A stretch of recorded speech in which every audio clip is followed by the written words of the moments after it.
semina fruho enti masemina nie eja wudina sidanka eja wudina sidanka odumfo wudina yenka kateche wudina ishiraka dasi bra wudina tuntumoka chantwa hili wudina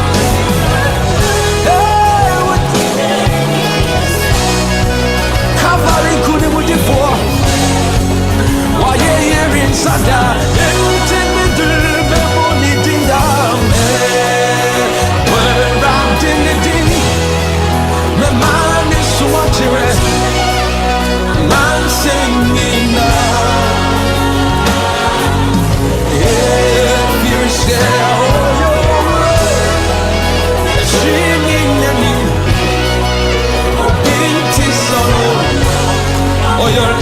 If you also prepare with 28 minutes past 6. This is 97.3 Citi FM. What a song. I will call upon the name of the Lord and I will exalt him among the nations because he is the Lord. There is none like him. I will wait upon the Lord. It says, wait on the Lord, be of good courage, and he will strengthen your heart.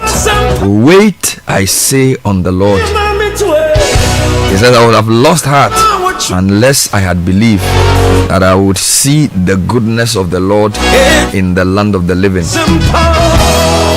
Believing is not just about getting things immediately. It's also being able to wait until the appointed time. Wait on the Lord. It's a test of the quality of your heart and the quality of your faith. Because there's always an end. Your expectations will not be cut off. Learning to wait is one of the greatest ways of showing the faith you have. My soul shall wait on the Lord. What a great reminder on the 9th day of January 2025.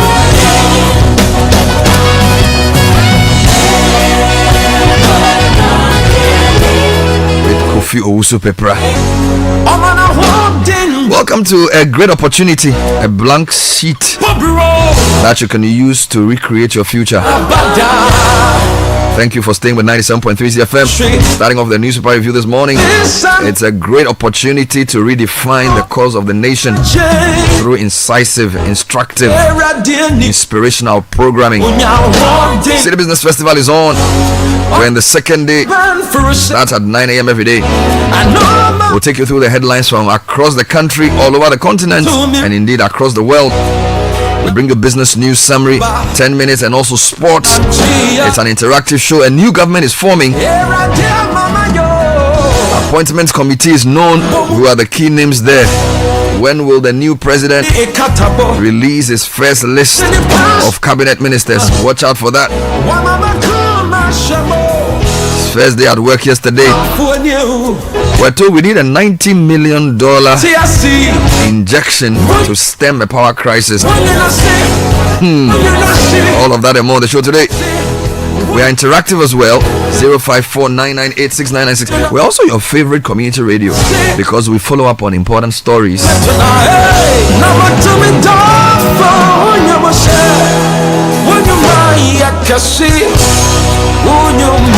Total Energies is proud to be associated with the first segment of the show. Pass by any of our major branches: Dakuman, Tesano, Liberation Road, Link Road, Sakumano, Farah Avenue, Oxford Street. Change your engine oil and get a free elite car wash. This offer is on till 31st of January. Log on to totalenergies.com. That's totalenergiesgh.com, or follow our social media at Total Energies Ghana or Total Energies GH. We're also sponsored by Piva Beverages. If you're looking for a best of flavor in every sip, made in Ghana to the world, with delightful flavors like the orange, the cocktail, the grapefruit, and the tangy. Available at a local store. Call 0550-032-231. Piva, a taste you will definitely love.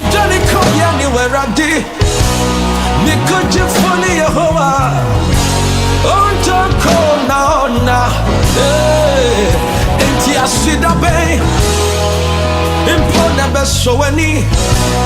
Ejana me diamin tunyo mubay. Na beye wasumude. Ega me honeyno. Beba feria mawo. Okasi I me dear. Na me wa didi bia ejan. Hey, se me yesi kansoa. Sikane jitenye na free ho. Enti masem nyinanie. Eja wudina sidanka. Eja wudina sidanka. Odumfo wudina yeyenka. Kateche wudina ishiraka. Dasi bre wudina ntontomoka. Jontwa hili wudina. This is the Citi Breakfast Show, the city's biggest conversation. Hello everyone, I'm Hanefri, the Health and Safety Manager of Total Energies Ghana. I want to remind you of the importance of road safety, especially as the festive season draws closer. Road accidents don't just happen, they are caused. Reckless driving, overspeeding, and poor vehicle maintenance are some of the leading causes during this period. Here are a few tips to keep you safe. Always ensure your vehicle is in good condition before traveling.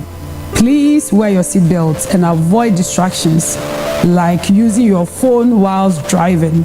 Let's commit to responsible behavior on the road this season. Remember, safety starts from you. Safety for me, for you, and for all. Afishapa.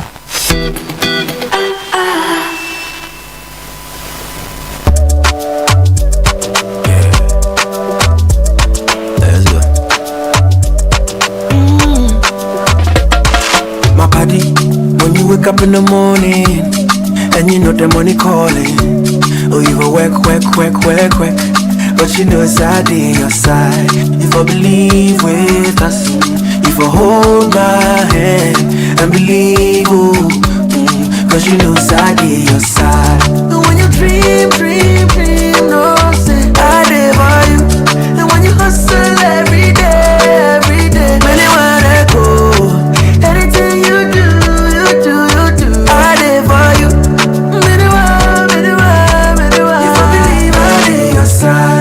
Fidelity. If I believe with us, fidelity. If I know I lay your side, fidelity.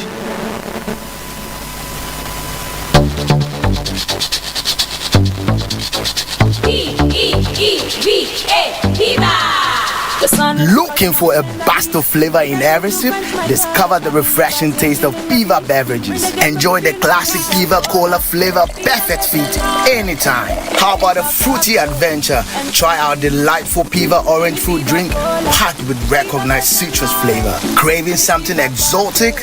Our Piva cocktail fruit drink brings the tropics to you. For a sweet and juicy treat, grab our grapefruit drink and don't miss out on the refreshing Piva Tangerine fruit drink, bursting with tangerine flavor. Piva Cola, Piva Orange, Piva Cocktail, Piva Grape, Piva Tangy. Grab yours today. Available now at your local store. Call us on 05500-322-31. Piva, a taste you love. This advert is FDA approved. P for Piva. Join the conversation on the Citi Breakfast Show on Facebook at facebook.com/Citi97.3, Twitter at twitter.com/Citi973, and Instagram at instagram.com/Citi973 with the hashtag CitiCBS.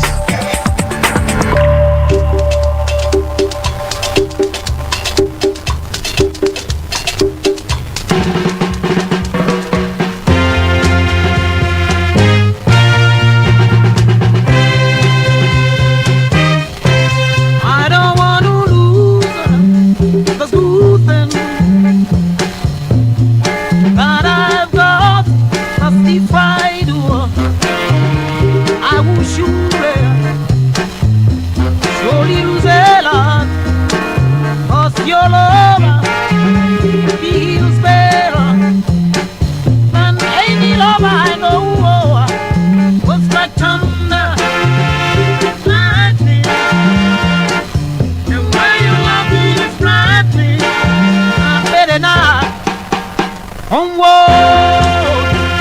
baby. I'm not superstitious about you. I can't take no chance. You got me spinning, baby. Baby, I'm in a trance. 'Cause your love feels better than any love I know. With that thunder, lightning, the way you love me is frightening. I better not.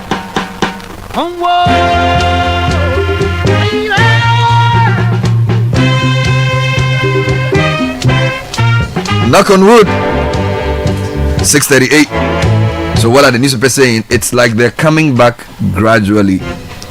But luckily we have lots of websites as well for you. My name is Bernard Kokoavile. I'm happy to be here with you.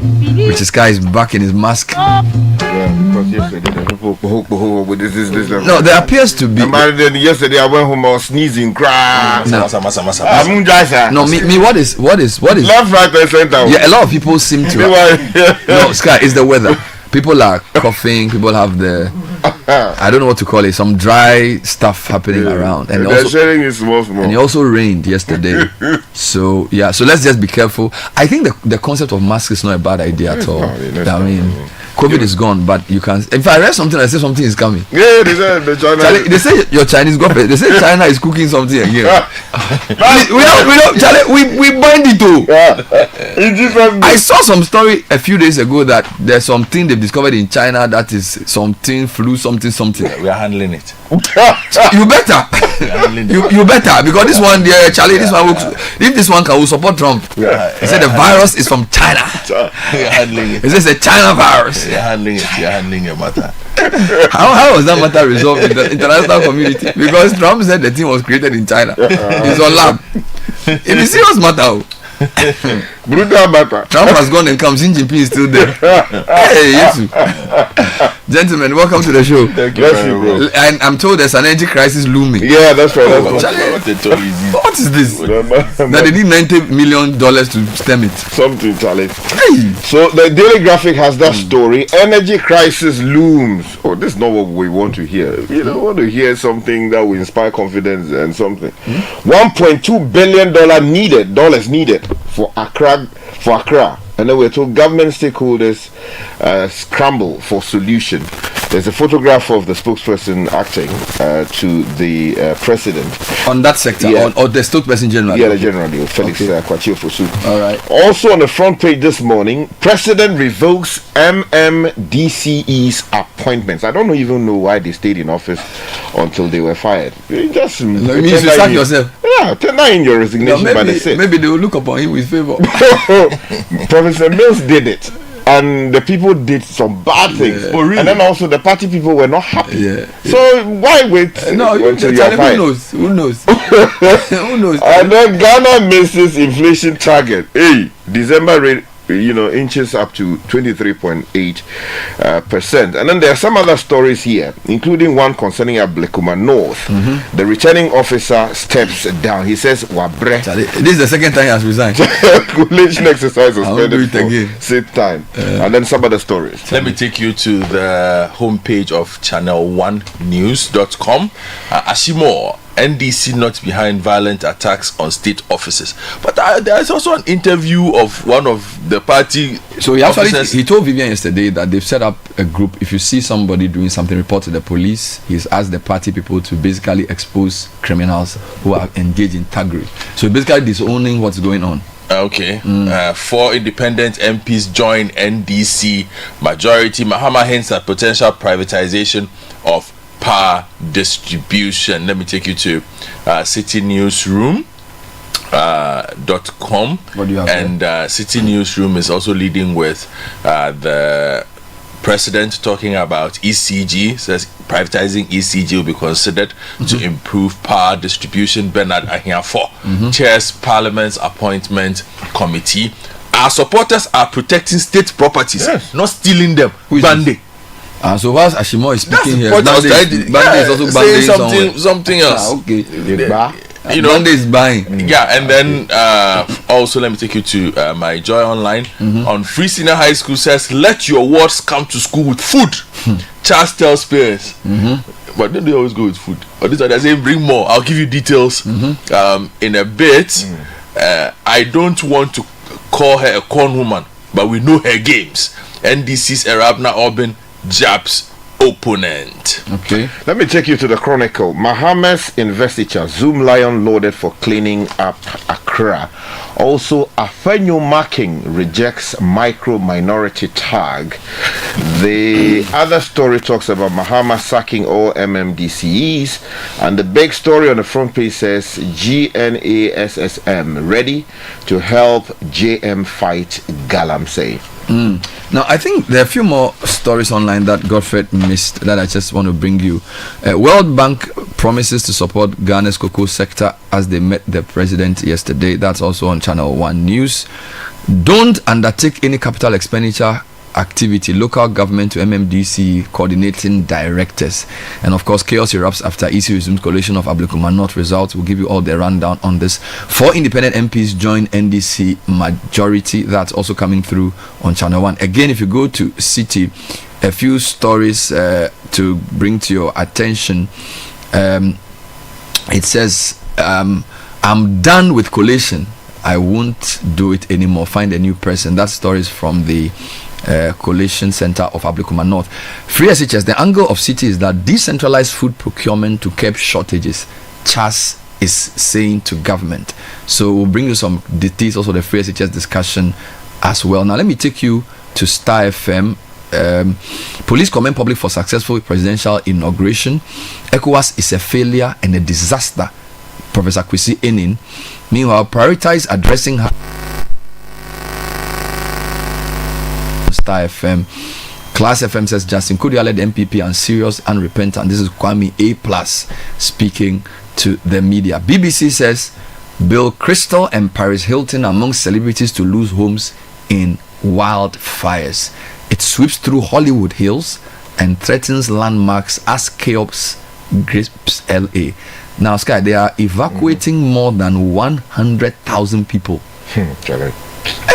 I don't know why that place is almost always bad. Hey, be serious, you know. I don't know why. 100,000 people to evacuate, and some of the images are serious. Now, there's few analysis on Canada's political situation as Justin Trudeau tenders his resignation in as well. All right, so let's start with the details of the story. Sky, I'll start with you. Yeah, so the energy crisis situation is one thing that is troubling many people, including businesses. The story is on the front page of the Daily Graphic. Timothy Goba and Kester Abraham Kranchi writing for the Daily Graphic, and they say the government has expressed concern about a potential energy sector crisis in the country, with Accra and its environs alone requiring around 1.2 billion US dollars of fuel costs for its predominantly thermal power plants.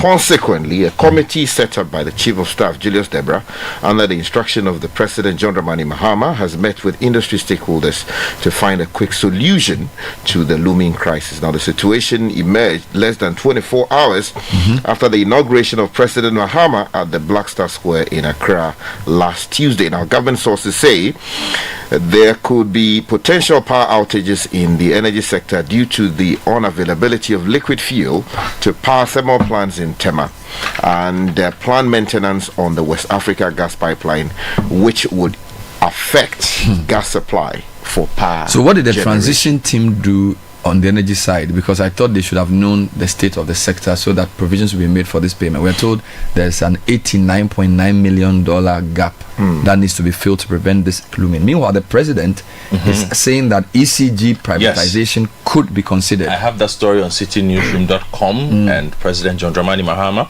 has indicated the possibility of privatizing the electricity company of Ghana as part of efforts to address inefficiencies in the country's power distribution system. The president believes that involving the private sector managing ECG could help resolve long-standing challenges, including operational inefficiencies, financial mismanagement, and inadequate service delivery. He was speaking during a meeting with a delegation from the World Bank. Now, that delegation is also assuring Ghana of supporting to revamp the cocoa sector. You know, that sector has been going through some challenges.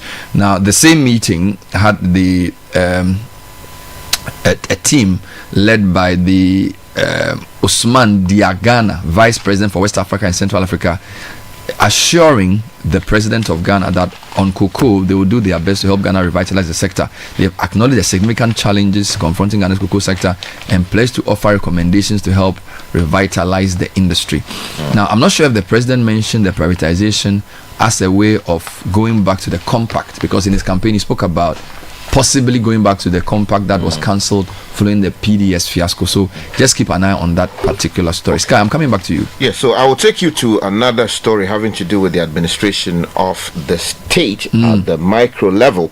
President revokes MMDCE's appointments, and the story is on page 13 of the Daily Graphic by Joshua Bediako Kumson. It says President John Dramani Mahama has revoked the appointments of all chief executives of metropolitan, municipal, and district assemblies, and the government appointed assembly members across the country with immediate effect.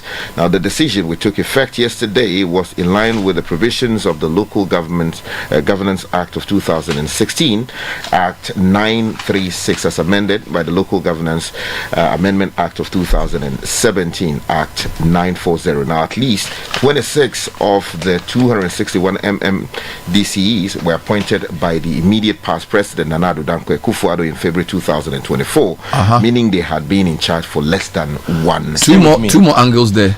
Yes. New MMDCs will be appointed in 14 days. I have an angle to that. And then they also told that they shouldn't spend. Do yours. Okay, they said they are basically being told not to make any capital expenditure. These are the coordinating directors. So these are like the permanent secretaries in the assemblies.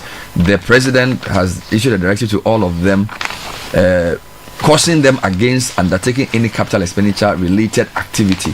This directive comes after what you read. And then, Godfred, your additional angle. On page 24 of the Daily Graphic, business grinds slowly at MDA's day one. After transition, business at ministries, departments, and agencies is grinding slowly a day after the transition of government. Following the swearing in of President John Dramani Mahama last Tuesday, all political heads at the MDAs, including ministers and deputy ministers, have officially left their offices, leaving the chief directors to serve as caretakers until new appointments are made.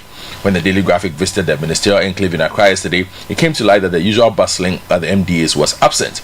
Some of the MDAs the Daily Graphic visited were the Ministries of Transport, Roads and Highways, Energy, Environment, Science, Tech and Innovation, MESTI. They also went to the Agric Ministry. The usual hustle and bustle that welcomed patrons at the various ministries was absent. At the time, the Daily Graphic visited the offices between 10 a.m. and 12 noon. All the civil servants at the ministries were at work. The atmosphere at the ministries was very calm and congenial, unlike a few months back when there were substantive ministers in place. But why?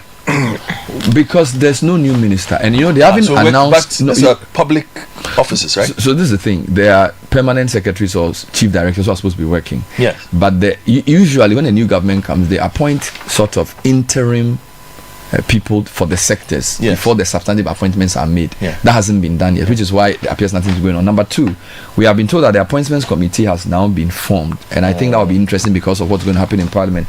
Now, it's chaired by the first Deputy Speaker of Parliament, Honorable Bernard Ahiafo. The Vice Chair is Honorable Emmanuel Amma Kofi-Boa, who's the Deputy Majority Leader. Then the ranking member is Alexander Penyong-Makin, who's the Minority Leader. Now, other members are Kwame Govins-Agboja, MP, Mahama Yariga, MP, Agnes Namumolate, MP, Shaibu Mahama, Alasan Umar, all these on the NDC side, and on the MPP side, Patricia PJ, Deputy Ranking, Frank Anodompre, Chief Whip, who's a member, and then Patrick Yaoboama, who's a member. So you see that the ratio in the previous parliament was 50-50. This is right, probably 1/3, 2/3. So the NDC, the MPP members, there are 11 members. MPP members are 1, 2, 3, 4. And then the remaining 1, 2, 3, 4, 5, 6, 7 are NDC. So that's the kind of equation they're using. Well, with that equation was also the tag that the speaker, micro minority. Yeah, the minority is not happy. The story is captured by the Chronicle. Max Olofori, writing on page 2 of the newspaper, says Afenyo Marking rejects micro minority tag. The minority leader, Alexander Afenyo Marking, yelled at the speaker, Alban Sumana Kingsford Bagwing, in Parliament yesterday for describing his side as a micro minority. Now, during proceedings of the 9th Parliament on Wednesday, January 8, 2025, the Futu Member of Parliament, Afenyo Marking, strongly objected to the minority side being described as micro and issued a caveat that not even the speaker nor members of the majority should ever refer to his side. You know what's interesting? So the Parliament tends to start working earlier than the executive because of the way they've been set up. Yeah, because a lot of the work that the executive will do needs to go through Parliament. So Parliament has set up the business committee as well, and other key committees are already at work. Let me do some hardcore politics with you, MPP, NDC. Oh, before that, do free SHS review. It's very important to me. There's a story about that one on my Joy Online then. Yes. And story says that the Conference of Heads of Assisted Senior High Schools has urged parents and guardians to assist with the feeding challenges in senior high schools. CHAS had earlier appealed to the Ghana Education Service to reconsider the reopening of high schools, citing unresolved financial issues, including the government's non-payment for perishable goods provided for students last year. However, the GES rejected this appeal. 5 days after school reopened, the National Secretary of CHAS, Primus Barrow, told Joy News that the situation in high schools is dire, with many institutions having to ration food. I encourage parents, and I've already advised my PTA to this effect, to let their children bring food like gari, shito, and sugar to supplement whatever the school provides. I urge parents across the country, as the food situation has still not improved in the past 2 and 3 years, and it has worsened this particular time. Meanwhile, it's important that by close of day today, the president should immediately appoint someone who will be in charge of education in the interim. Let me give you an additional quiz. So, for instance, since the situation is particularly dire in the northern parts of the country, so food supplies are not reaching the schools in places like Upper West, Upper East, and the northern regions. Apart from rice, the schools have no staple food supplies. Oil is completely unavailable. For example, in my school, I currently don't have a single drop of oil, so the matron has been using margarine to replace oil for cooking. I don't have maize or beans, only rice and some gari. We need finance and education, so done immediately, and maybe energy as well. Yes, energy. So what the angle for the story on City News by Beverly Landing is that the government should decentralize food procurement to curb the shortages, and this is the same person who was quoted, Primus Barrow. Okay, let me take you now to politics, which you froze much earlier. So if you go to the Ablekumano story, the Daily Graphic has the story on page 13. Ablekumano returning officer steps down. Now Samuel Dudu writing says the parliamentary election collation process in the Ablekuma North constituency hit a major snag yesterday as the returning officer Vincent Obeng announced his resignation amid disputes over the authentication of pink sheets. There's a quote here that says, "We've been able to do 4 out of the 7 polling stations, so we are left with 3 more," unquote. Mr. Obeng explained to journalists at the Greater Accra Regional Office of the Electoral Commission as he narrated his frustrations over the unending saga. Yesterday's exercise was to finalize the collation process for the constituency's parliamentary contest. However, the exercise had to be suspended for the 6th time following a disagreement over the authentication of 3 out of the 7 remaining polling stations. Now, the Lebanon constituency has 281 polling stations, out of which 278 have been authenticated, with results of the remaining 3 polling stations still in contention. And the man says he won't do it anymore. Let me put 3 stories together for you quickly, Bernard. I'll start from the back page of the Daily Graphic. Benjamin Honam Glover reports from Tema that a group of young people stormed the premises of some public institutions in Tema yesterday to demand the exit of appointees of the previous government. The angry youth clad in red thronged the premises of TDC Ghana Limited and Tema Oil Refinery and Volta Aluminium Company Limited, demanding the resignation of top managers. One of the aggrieved protesters, Kwame Dankwa, told journalists, "Coach, we do not want any appointee of the previous administration to remain in office," as they went about locking up some offices.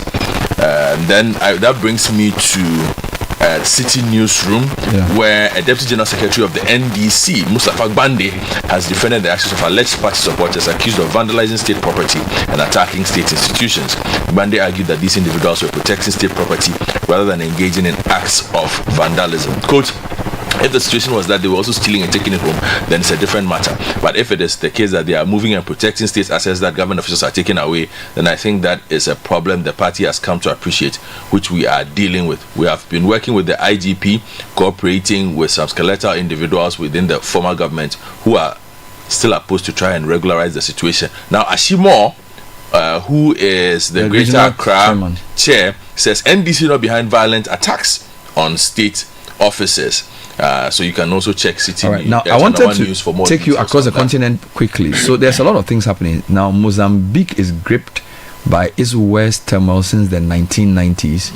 As a former pastor, former TV analyst, opposition leader, is back in town. He returns today. His name is Motlani. Yes. And this has sparked a mass exodus of people from the country. It's looking very serious. Now, that's story number one. Mozambique has been chaotic for the past. And it's gotten worse. Second one, Chad army false attacks as gunfire erupts near presidency. The man just came to Ghana. Whilst he was away, government urges calm, saying situation is under control.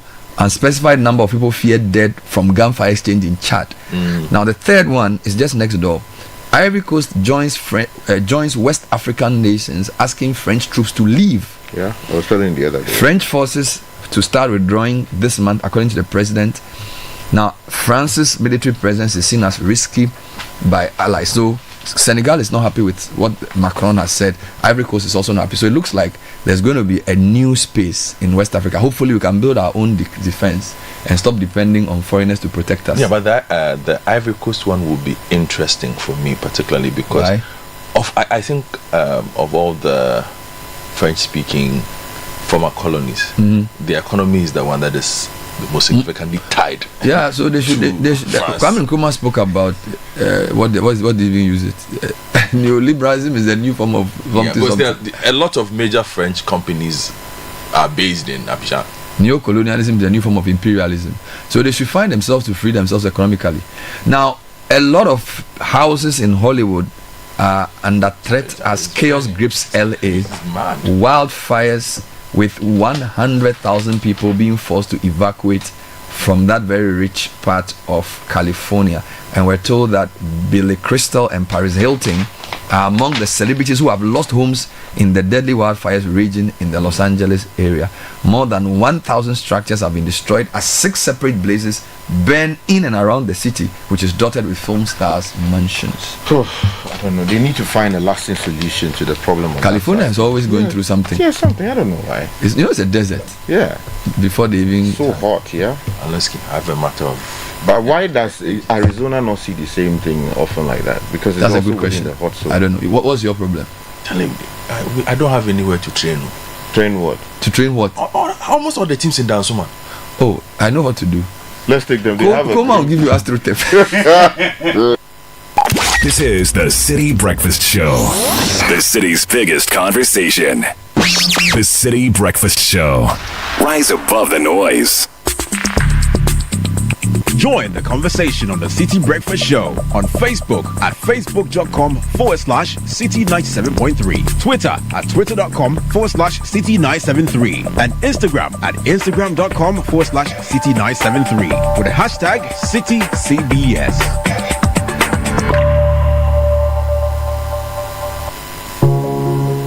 Every day, people have money emergencies.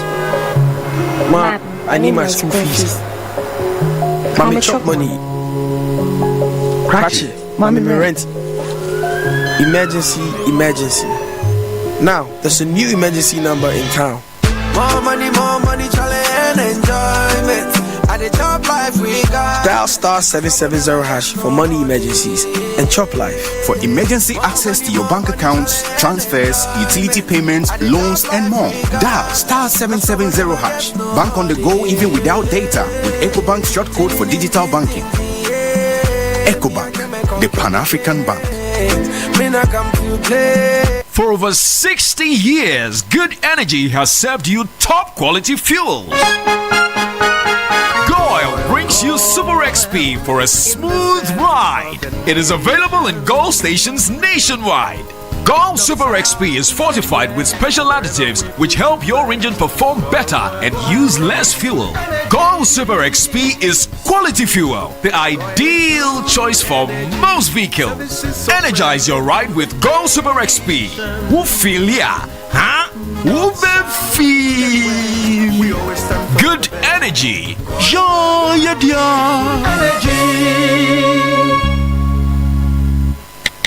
This is the Citi Breakfast Show, the city's biggest conversation.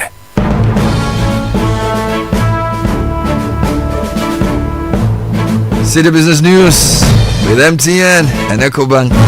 Lati has the details. Good morning. Good morning, Bernard. Hello there. This is the breakfast edition of City Business News on 97.3 Citi FM. The bulletin is proudly brought to you by EcoBank, MTN, and Goil. My name is Lati. This morning, we explore the pressing issues behind the looming power crisis that could hit the country by end of month if government fails to intervene immediately. Also coming up, Ghana Statistical Service advocates for an inter-stakeholder approach to contain inflation, and not only through monetary policy. We get to hear from government statistician.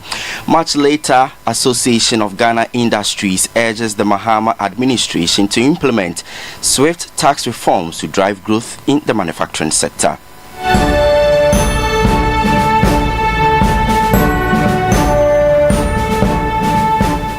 Many thanks for your time. Details now.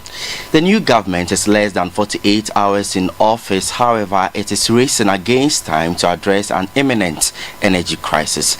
This is because the West African gas pipeline, a key source of natural gas for Ghana's power generation, is set to shut down for maintenance from January 20 to February 16, 2025. But the big question how will the government secure the funds needed to purchase alternative fuel, especially with the Electricity Company of Ghana also struggling financially? There is more in the following report filed by Citi Business News' Emmanuel Opon. This maintenance, which involves pipeline cleaning and valve replacement, could exacerbate the strain on the power sector, particularly in the Tema region, which relies heavily on West African gas pipeline. Key power plants such as Askar, Senpower, Sonon Asogli, and KTPP could face operational challenges, potentially switching to costly liquid fuels that would further deplete resources. Meanwhile, the Akosombo Dam, Ghana's largest power supply, would take on even more pressure to meet the country's rising demand. As of Wednesday, Akosombo was generating 962 megawatts, utilizing all 6 of its units. The situation is compounded by the growing demand for power, which continues to climb. As of December 2024, the system peak load reached 3,952 megawatts, up by 9.2% compared to the previous year. Projections for 2025 indicate the peak load could hit 4,125 megawatts, fueled by economic growth and increasing power needs from ECG and NEDCO distribution zones. Electricity consumption is also on the rise, expected to increase by 4.7% in 2025, reaching 25,836 gigawatt hours. However, concerns remains about transmission losses, which are expected to hold steady at 3.9% in 2025. The energy sector's financial challenges are long-standing. Ghana's energy debt remains stagnant at $2.5 billion, the same level inherited in 2017. This legacy debt, combined with urgent need to procure fuel, has placed the new administration in a difficult position as it seeks to avoid widespread power shortages. Citi Business News' Emmanuel Opon with that report. Meantime, the World Bank is considering extending strategic and technical support to Ghana's energy sector, a move aimed at addressing the country's persistent energy challenges. With Ghana facing a critical shortfall in energy supply, this intervention could offer much-needed solutions to stabilize the sector.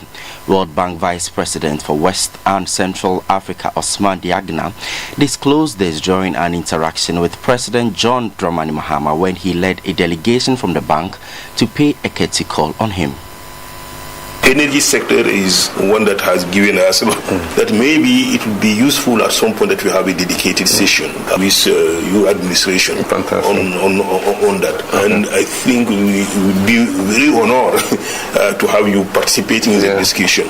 As part of this conversation, we had identified 15 what we call compact countries to prepare their plan, which make a combination of reform and investment that the World Bank can support. Given the challenges that Ghana was facing on energy, Ghana was not part of the first group of countries, but we have a roadmap that we can allow Ghana to be part of the second group generation of countries that will be built next year. Okay. So I think this could really provide an excellent opportunity. That was the World Bank's Vice President for West and Central Africa, Osman Diagnam. Now, the Ghana Statistical Service wants stakeholders to shift the focus of addressing inflation from being solely the responsibility of the central bank to a broader cross-sectorial approach involving all government ministries. According to the latest data released by the Statistical Service, inflation climbed for the fourth consecutive month as the rate for December 2024 rose slightly to 23.8%, up from the 23.0% in November, primarily driven by increases in food prices. Government statistician Professor Samuel Kobnei on the back of this has called for a coordinated effort across all ministerial portfolios to tackle the issue effectively. It will be a challenge to speak directly to what different state institutions should be doing differently, especially when you don't know the details of what they are, about what they are doing, apart from what you read and you are told that they are doing. But on the back of that, it will be important we step back and look at how Ghana Statistical Service is promoting the granular data from the headline figure and is calling for interministerial engagement if you want to bring down the rate of inflation. We definitely need to move the conversation away from only a central bank's responsibility in bringing down rate of inflation. We need to tackle inflation at the minimum from two perspectives. Every sector ministry that we talk about in our release should be responsible in driving down rate of inflation. Our conversation now is focusing on only the Ministry of Food and Agric, but if you look at the items here, transport is a dominant division, housing, water, electricity and gas is a dominant division. These sector ministers or ministries should be part of the conversation on how to drive down the rate of inflation. Professor Samuel Kobnei is government statistician. Now, the Association of Ghana Industries AGI has expressed optimism that the new administration's pledge to streamline Ghana's tax system could offer much needed relief to struggling businesses. Highlighting the challenges faced by manufacturers, the AGI notes that growth in the sector has been stifled by what it describes as tax complexities that hinder efficiency and expansion. Greater Accra Regional Chairman of AGI, Chona Mapelo, tells Citi Business News that simplifying the tax process could play a pivotal role in supporting the government's ambitious plan for a 24-hour economy.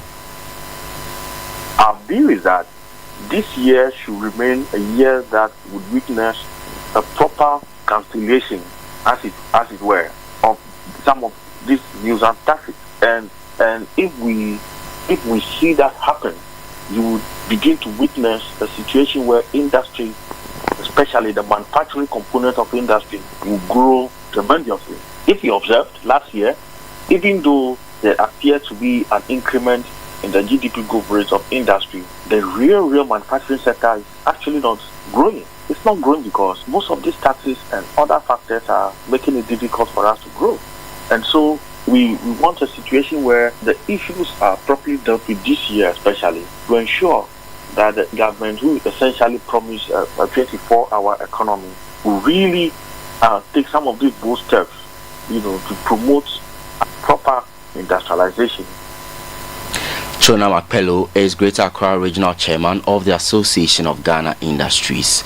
Now, the near disruption of operations at the Volta Aluminium Company Limited smelter, that's Valco in Tema, could have resulted in losses amounting to millions of dollars.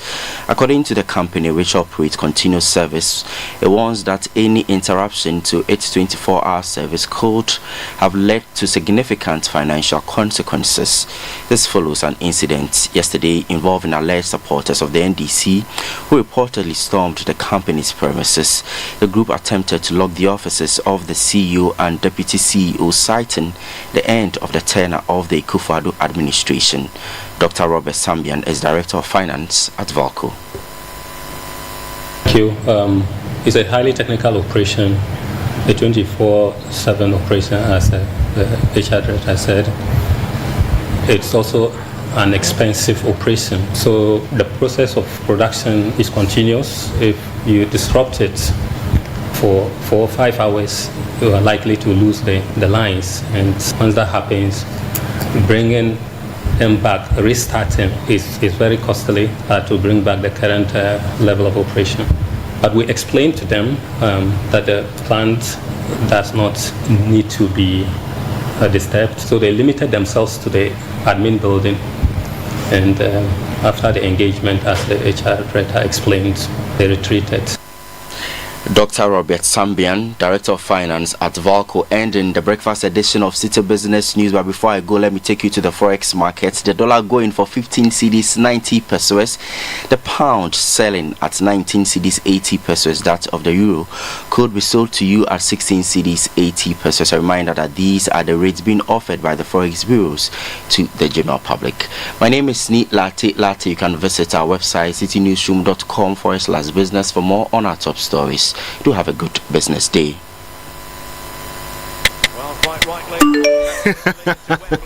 Hey, so as for you, every day you are just pressing your phone. Why? Are they paying you? They are, Oma.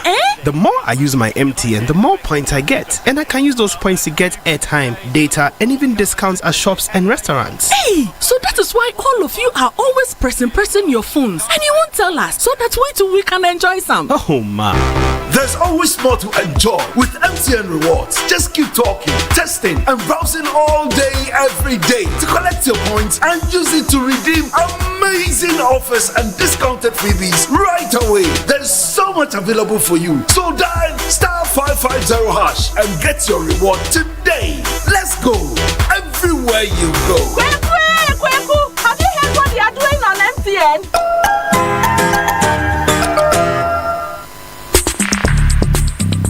Join the conversation on the Citi Breakfast Show on Facebook at facebook.com/Citi97.3, Twitter at twitter.com/Citi973, and Instagram at instagram.com/Citi973 with the hashtag CitiCBS.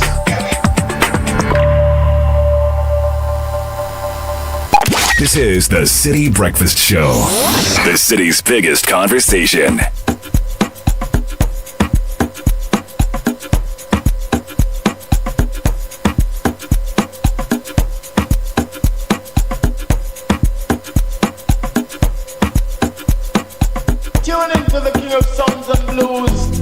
Because say I tell you, say I care. That be the reason why you want put me forward. Gina, because say I tell you, say I love you. That be the reason why you want put me forward. While I do, you no go laugh me for my face. While I do, you no go fit to use my head.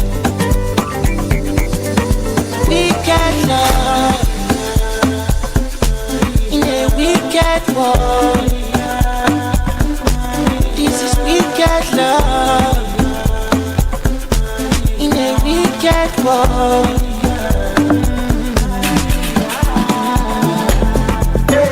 Baby Lupita, they take on my ginger. She is speaking my lingua.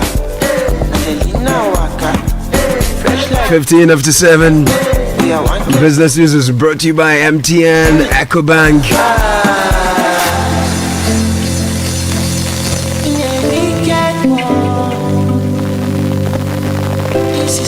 wicked love, in a wicked world. MTN says the festive season has come. We're still recovering from it, but it's all about love, you know. You know, go laugh me for my face. Especially when your loved ones send money from abroad onto your Momo wallet, you will receive 300 megabytes for free. Free, oh, you heard me right. Each time you receive money from abroad via Momo, you automatically get 300 megabytes of data to go online and show your friends and family how you've been celebrating the festive period. Encourage your loved ones to send their remittances directly to your Momo. More love, more data. Just Momo this Christmas and beyond. Terms and conditions apply. And EcoBank is warning. Now there are scammers who want to steal your money. So beware of these scammers. They ask you for sensitive information like your password, your PIN, your card information, your OTP, other personal details. So be extra vigilant when they send you text messages, emails, or call you, posing as staff of EcoBank assisting customers to update their bank details. Please ignore them. They are all fraudsters. They will ask for your bank details, saying that they want to link it to your Ghana card. Listen, your bank account details can only be updated at an EcoBank branch. Your mobile EcoBank mobile app can only be upgraded at the App Store or Play Store. Linking your Ghana card to your EcoBank account is only at EcoBank branch or at www.ecobank.com. So do not share your password, your PIN, your OTP, either in person or remotely. Never share your 16 digits. When in doubt, you feel insecure, call EcoBank Contact Center on 0800 003225. 0800 003225 is a toll-free number.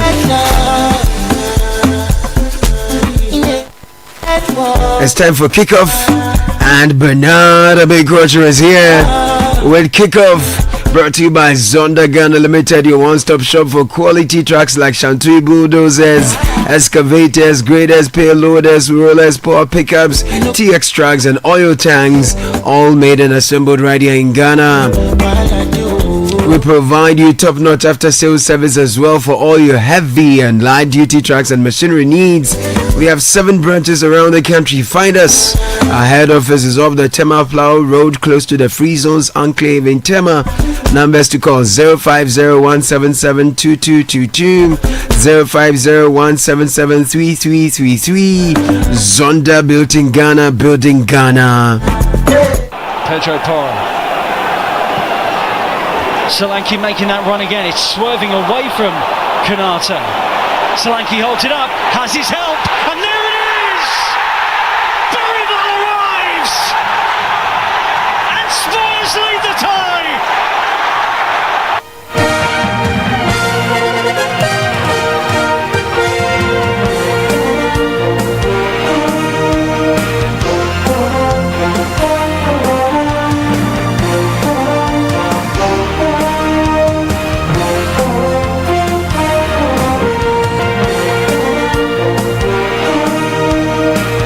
Let's say good morning to the gentleman from Cape Coast. It's our Efi Kotokraba na Efi Abra Anasikafo Mantam.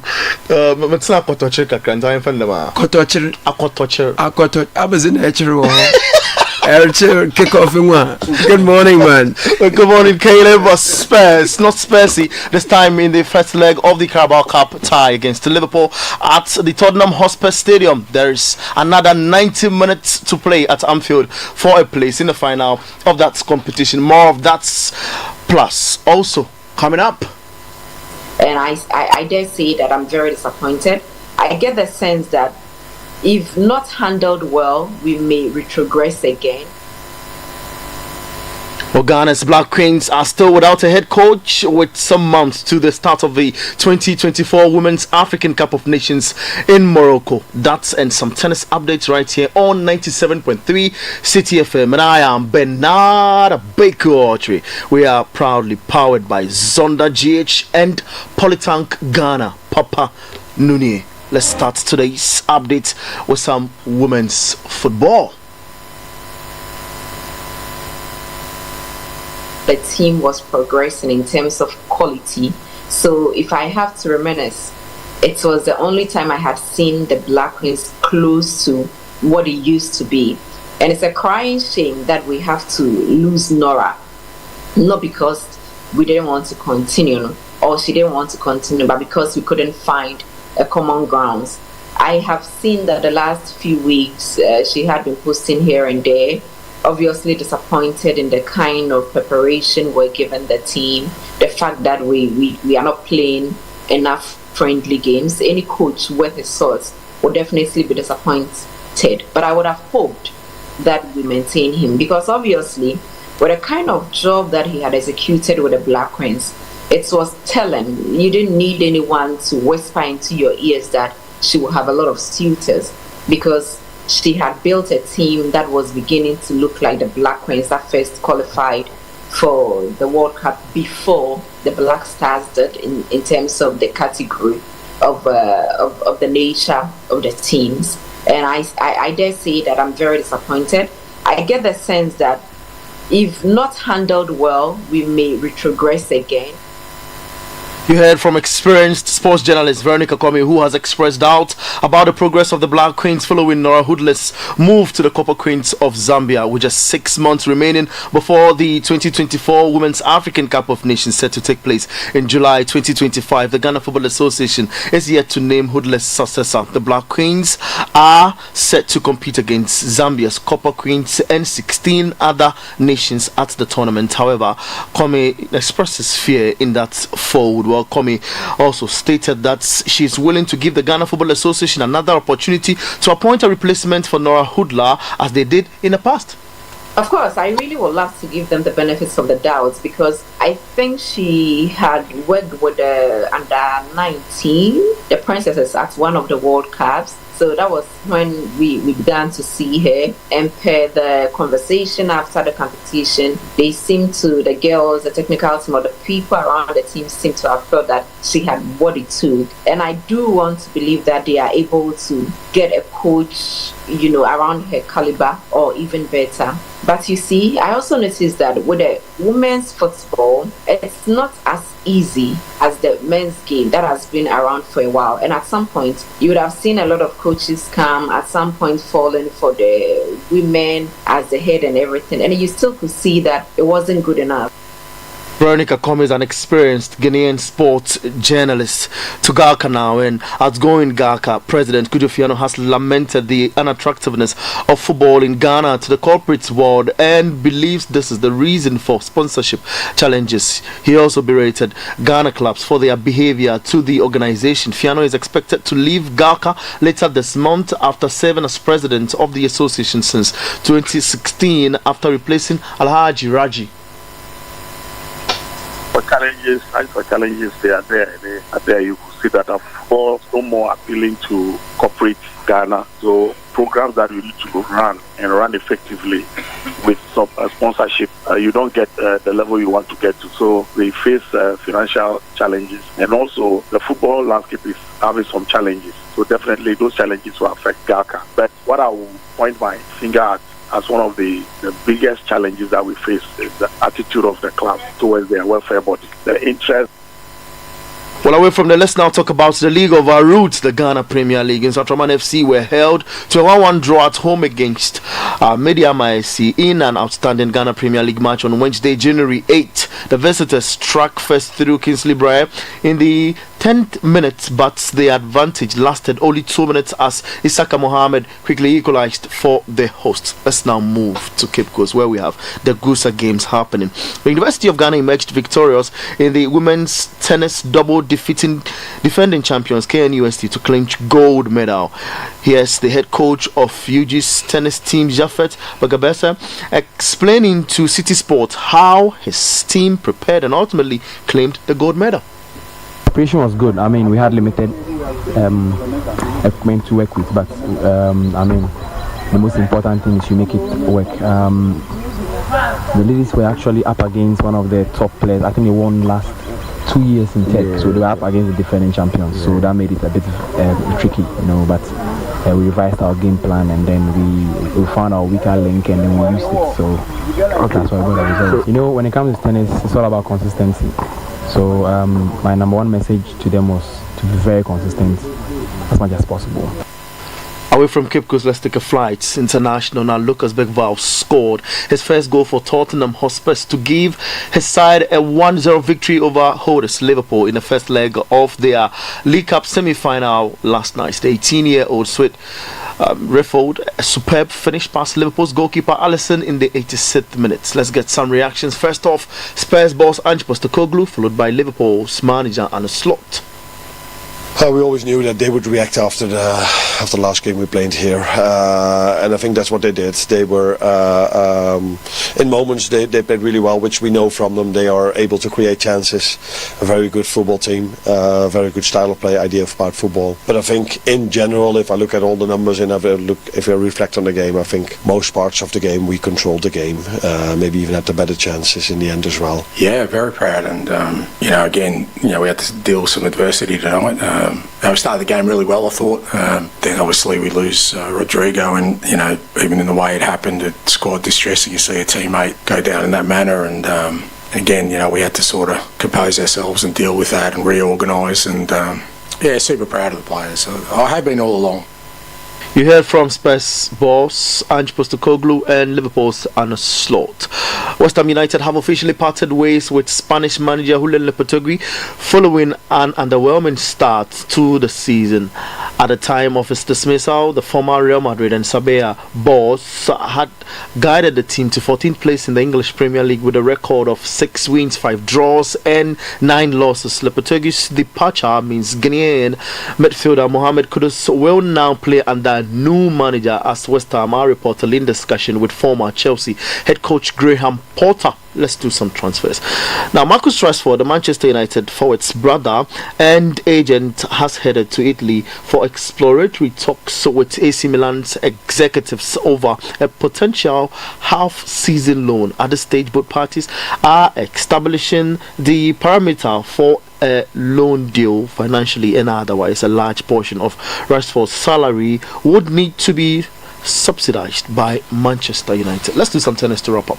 Now, Nick Kyrgios's Australian Open return is in doubt after he withdrew from an exhibition match with an abdominal injury. The Wimbledon 2022 finalists returned to the tour last week in Brisbane, having only played one single match since October 2022.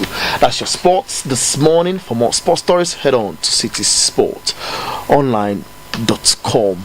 Again, know that we are proudly powered by Zonda GH and Polytank Ghana. There's more sports later in our subsequent bulletin. I am Bernard Baker. Sports is life. Get involved.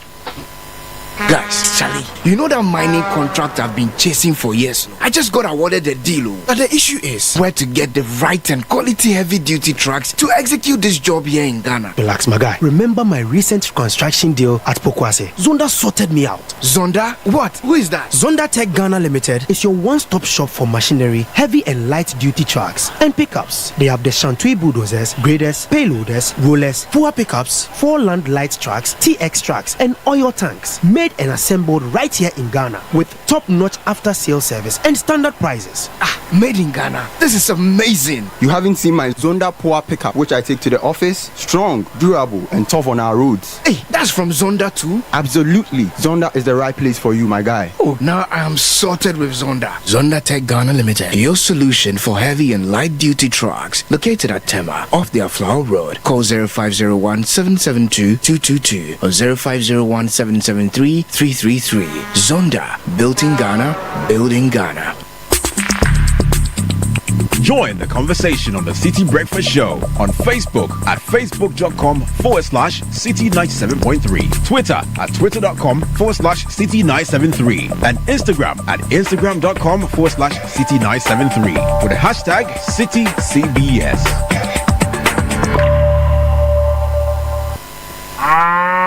It's time for Bell Moon flavored milk. It's Bell Moon time. Each and every day. It tastes so good. It tastes so good. I love my Bell Moon. Wait for each moment.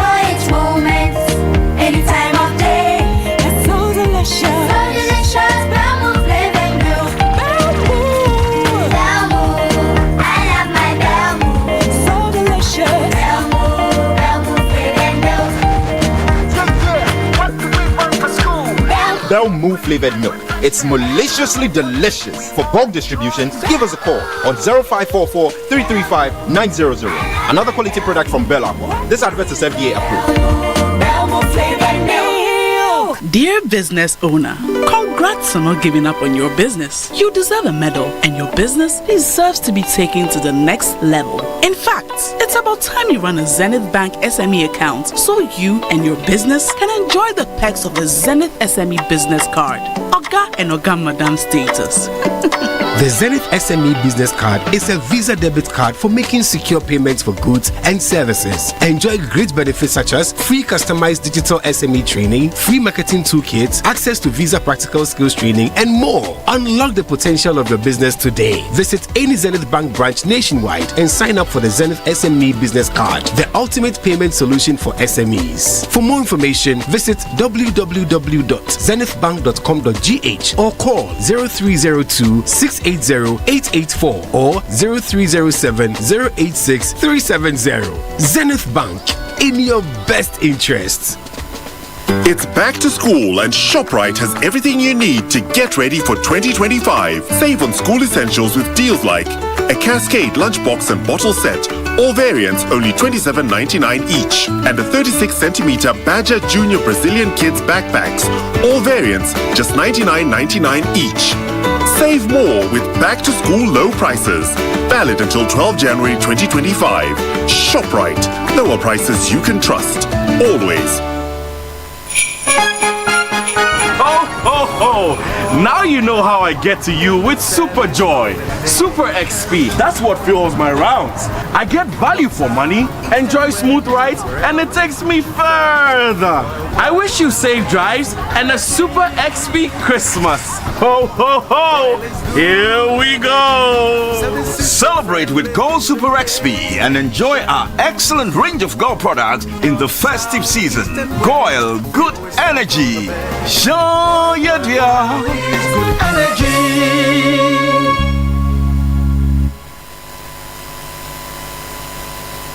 This is the Citi Breakfast Show. The city's biggest conversation. The Citi Breakfast Show. Rise above the noise. Asanwa, baby. You see how we click on that, baby.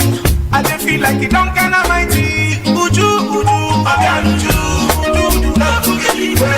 Uju, when I think about the things you do, something they tell me to marry you, again, Uju, love to get it.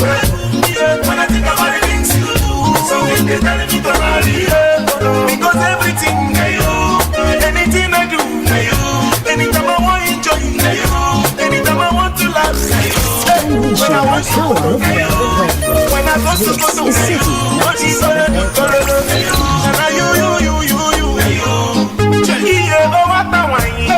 I swear you too fine.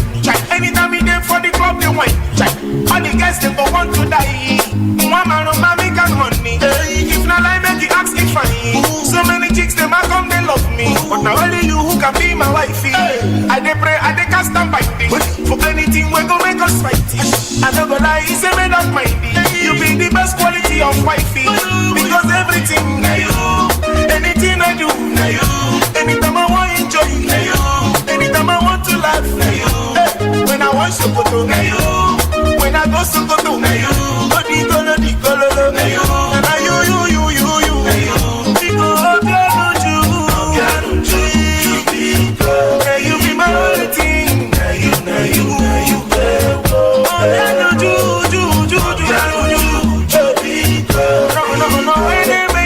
7:35 Citi Breakfast Show.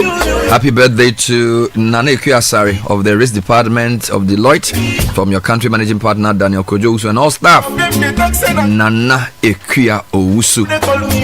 Happy birthday to you.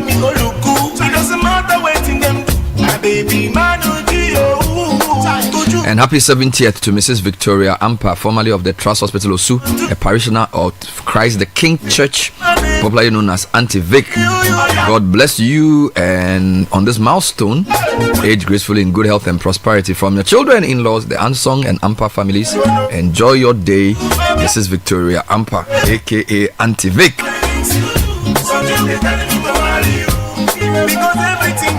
Good morning, Bernard. Kindly help me wish my wife Victoria Mpofo, a nurse at Neonatal Intensive Care Unit Niku of Mahamobi General Hospital, a happy birthday. May God blow your mind with blessings on every side. We love you so much. From your children Eliana and Jaire. My name is Julius, sending this message from Airport Residential Area.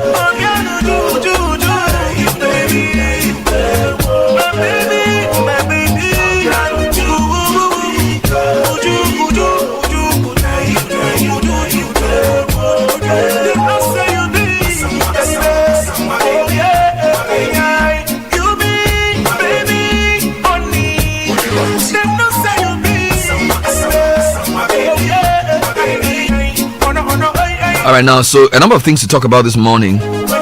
We are told we need desperate injection to avert an energy crisis. Now, is the NDC government walking into a trap set for them, or is this regular business?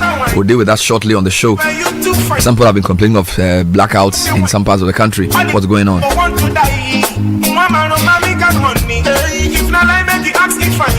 So many chicks, they might come, they love me. But now only you who can be my wifey. I dey pray, I dey cast and binding. For anything, we're gonna make us fighty. I never lie, it's a made up mindy.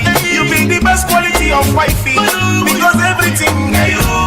Anything I do, you. Just want to say quickly this morning that if you have been giving a shop to run by somebody, please run it well, okay? Please run it well. I don't want to mention companies' names, but there's such poor customer service in the country that I feel like in a new year, one of the things we must repent from is the I don't careism attitude. I don't careism. Somebody calls you to order something, just be very clear and precise. Somebody visits your hospital and you're a nurse or you are a customer service, customer facing person. Please treat the person with respect. Stop treating people as though you are doing them a favor. Now, I've received a lot of complaints about certain hospitals, at least in the build up to last year. Now, because it was an election period and all the things, we didn't have time to go into them. I'm going to spend one of these days to talk about this. So I'm just sending out an alarm. If you are a nurse, you are in the dispensary, you are a lab attendant, you are a front desk person, please do your work with seriousness. And if you see, because without patience, you have no job. So stop treating people as though you are doing them a favor. Be attentive and be precise. Be courteous and kind. And be a good steward of the resource, whether it's the phone line you've been given to manage, whether it's the front office, the general ambience. There's too much recklessness, there's too much dereliction across various sectors and health facilities in particular. People come there as patients. Now I know what I'm saying, so let he who has an ear hear what I'm saying. Lots of busy activities in Parliament. The appointments committee has been set up. We'll go through the list shortly. We understand there may be an announcement of the first batch of appointees in Parliament. So the usual method it goes through is that the president writes to the speaker, and the speaker then, is it the word refers? Yeah, the speaker will announce the details on the floor and refer accordingly to the appointment. Refer. So with the setting up of the appointments committee, it's like we are in readiness for this. So Parliament has been sitting every day since we went there on Monday, right? Apart from Tuesday, which was holiday. So yesterday they sat as well. So today they'll be there. We're hoping that definitely by Friday the first batch of ministers will be announced, correct? Yeah, hopefully. Even more, it may be today. Maybe today. It may be. And it's done in batches, right? Yes. Normally that's how it's done.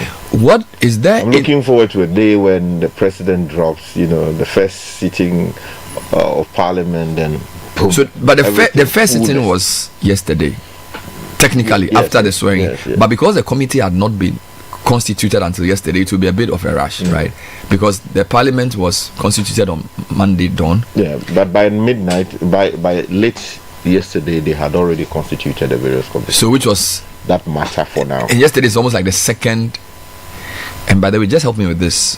There are a number of words that I want you to clarify for me, because I heard the speaker say that we were in the first meeting of the first session of the first something.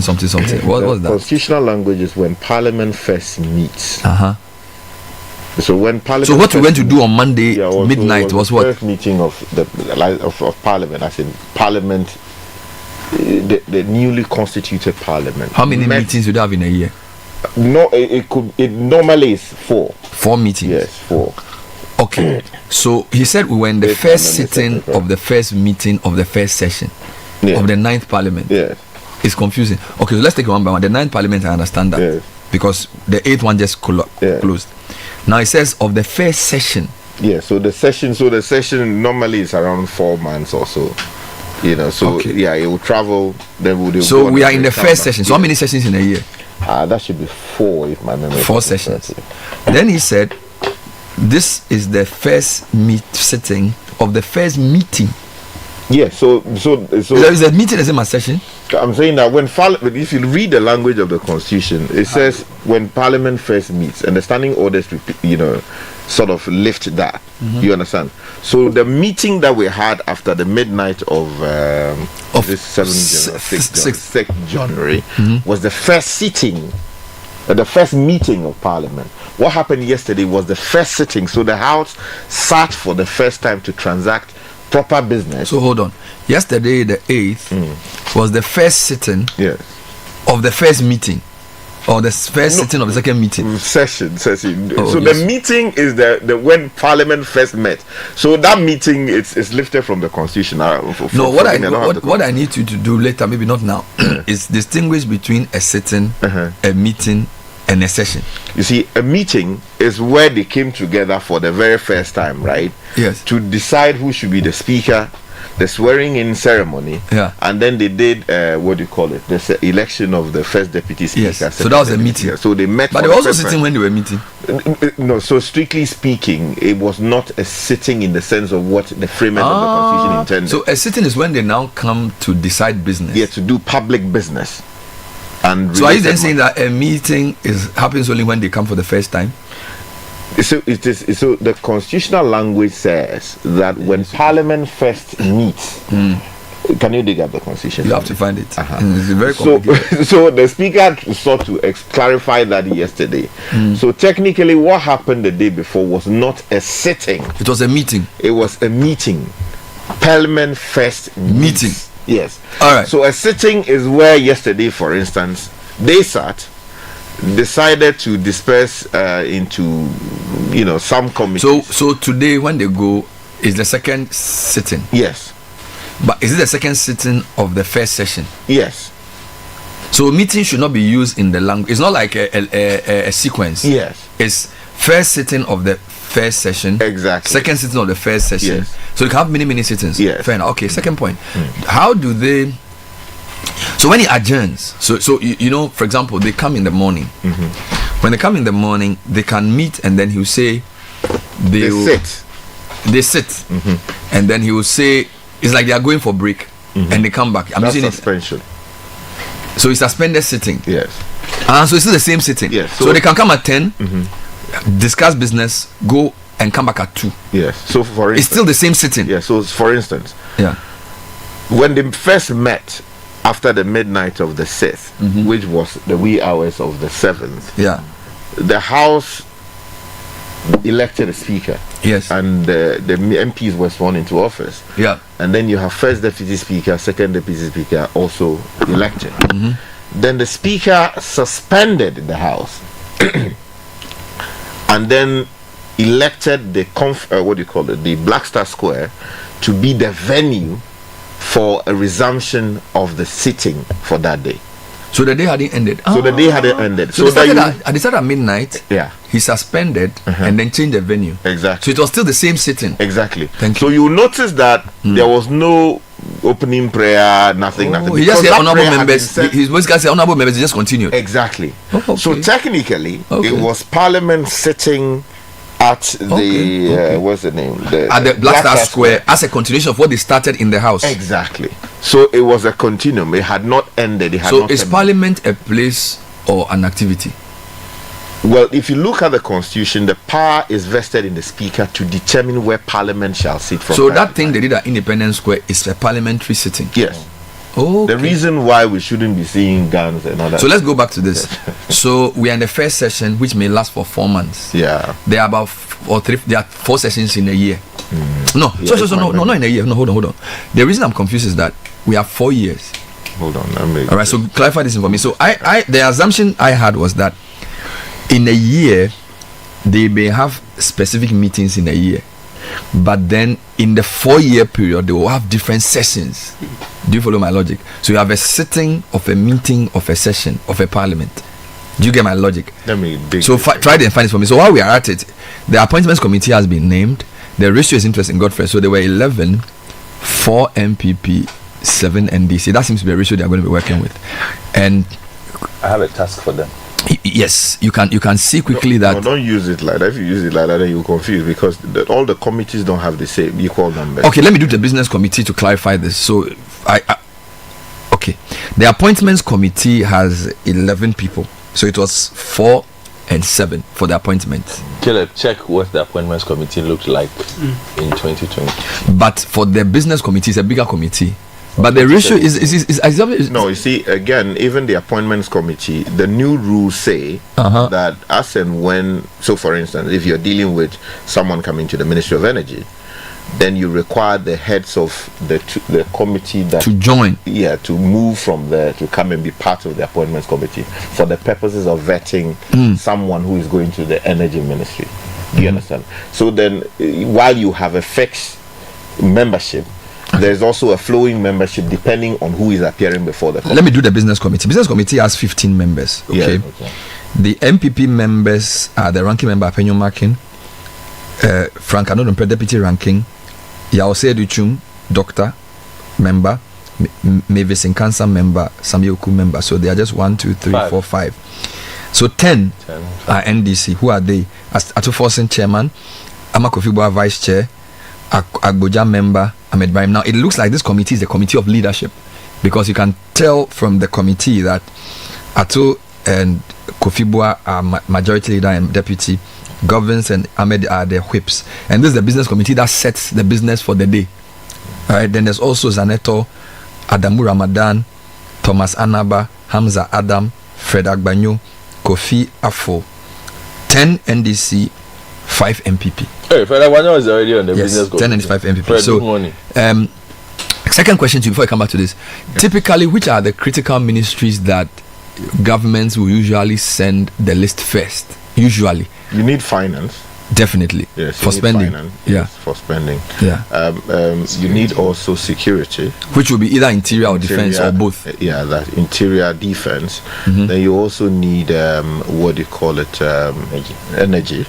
Which is also very critical as a spine of the economy. And you also need foreign affairs because of the engagement that you need to do. You can say that the core finance, energy, defense, security, and foreign affairs. So like 5. Yeah. But in our unique situation, also you need to add education and.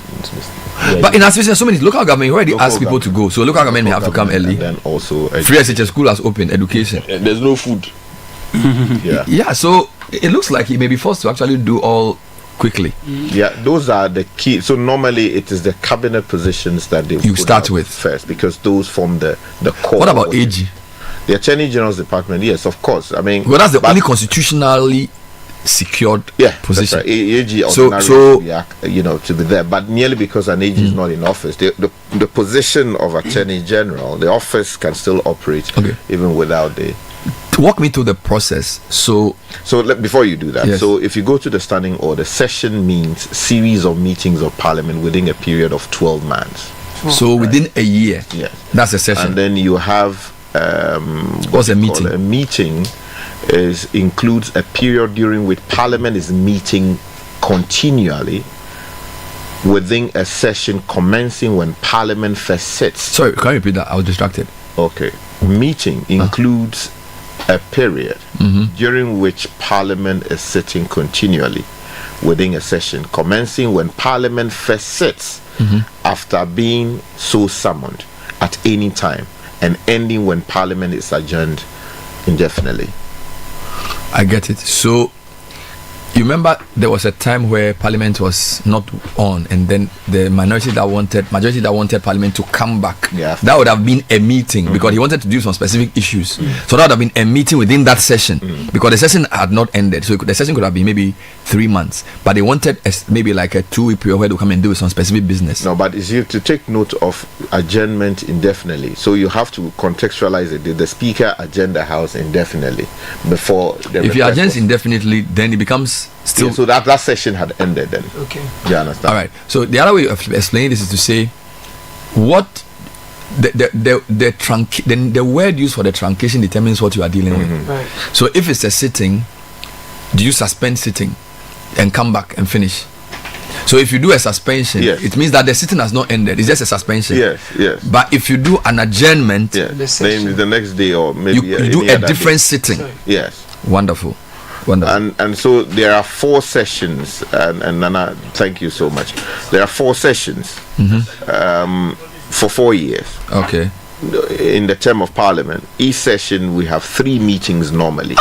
Yeah. 3 meetings. So normally. That's what I was thinking. So in the 4 years, they'll have 4 sessions, and in a session they'll have 3 meetings, and in the meeting they'll have series of sittings. Yes. Well, beautiful. Yes. Because you know why? Because when I was Badmin said something, but he says, "Welcome to the first sitting of the first meeting of the first session of the 9th Parliament," and I wrote it down. So it told me that there's a difference between the terms. So I think we are clear now. There's the 9th Parliament, which has 4 sessions. And each session is roughly a year. In each setting there are series of meetings, and in each meeting there are many sittings. Wonderful. Now back to the next question. So the 2 key committees have been formed. Business committee. I think they have 4. They formed 3. I think. Business, appointments, and which one? There's also the selection committee, which was formed. What's the difference? So the selection committee is what eventually the first one that they formed. Oh, that then selects the different committees. That's right. So that one includes the speaker. Yes, that's right. Good. So now we have the selection committee, which has selected the business committee and appointment committee. Now the business committee determines what? The business of the day.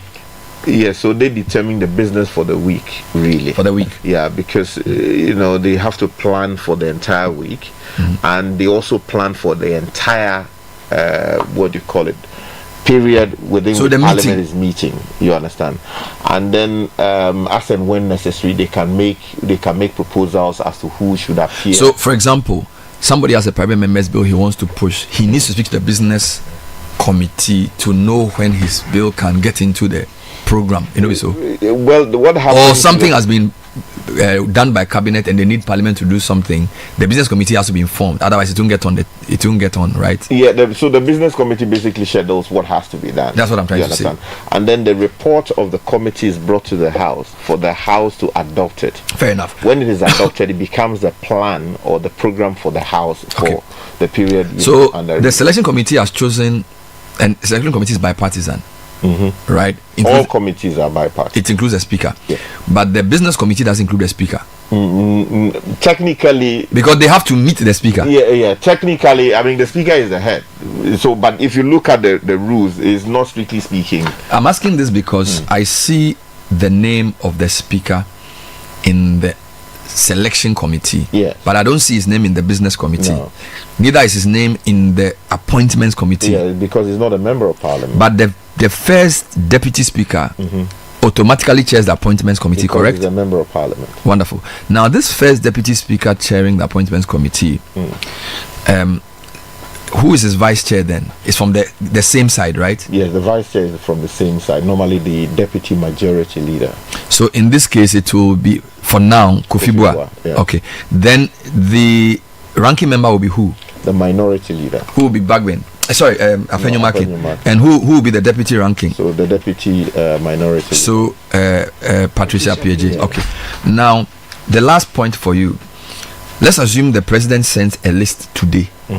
What happens? What has to happen? How does it? And how do we end up getting our ministers? So the list, when it is sent, received by the speaker's office, the speaker will look at it and then take it with him to the sitting of the House, at the sitting of the House. Yes. And then he will read it, say communication from the President, honorable member, cite the relevant provisions of the Constitution and the standing orders, and then bring it formally to the attention of the House.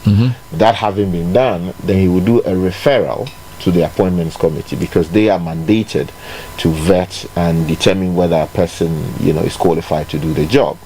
The committee will then meet for the first time and decide, to schedule their engagements. Yes, when do we intend to do this? Then they will invite the people of Ghana to submit memoranda and whatever the case may be. If you're happy with this person, you're not happy with him, what's the reason? Why do you think that he should not be a minister? So they make it public. Yes, they will. So do they call these appointment committee meetings hearings? Yes, those are hearings of because they will vet the nominee in public. Yeah, that's right. Right. So, or in private, as the case may be. Depending on the ministry. So now they have to schedule that, taking cognizance of the fact that Parliament's plenary also has to meet. So they cannot be meeting when Parliament is doing business, right? No, they still do that. I mean, you have enough numbers to transact business. You continue with.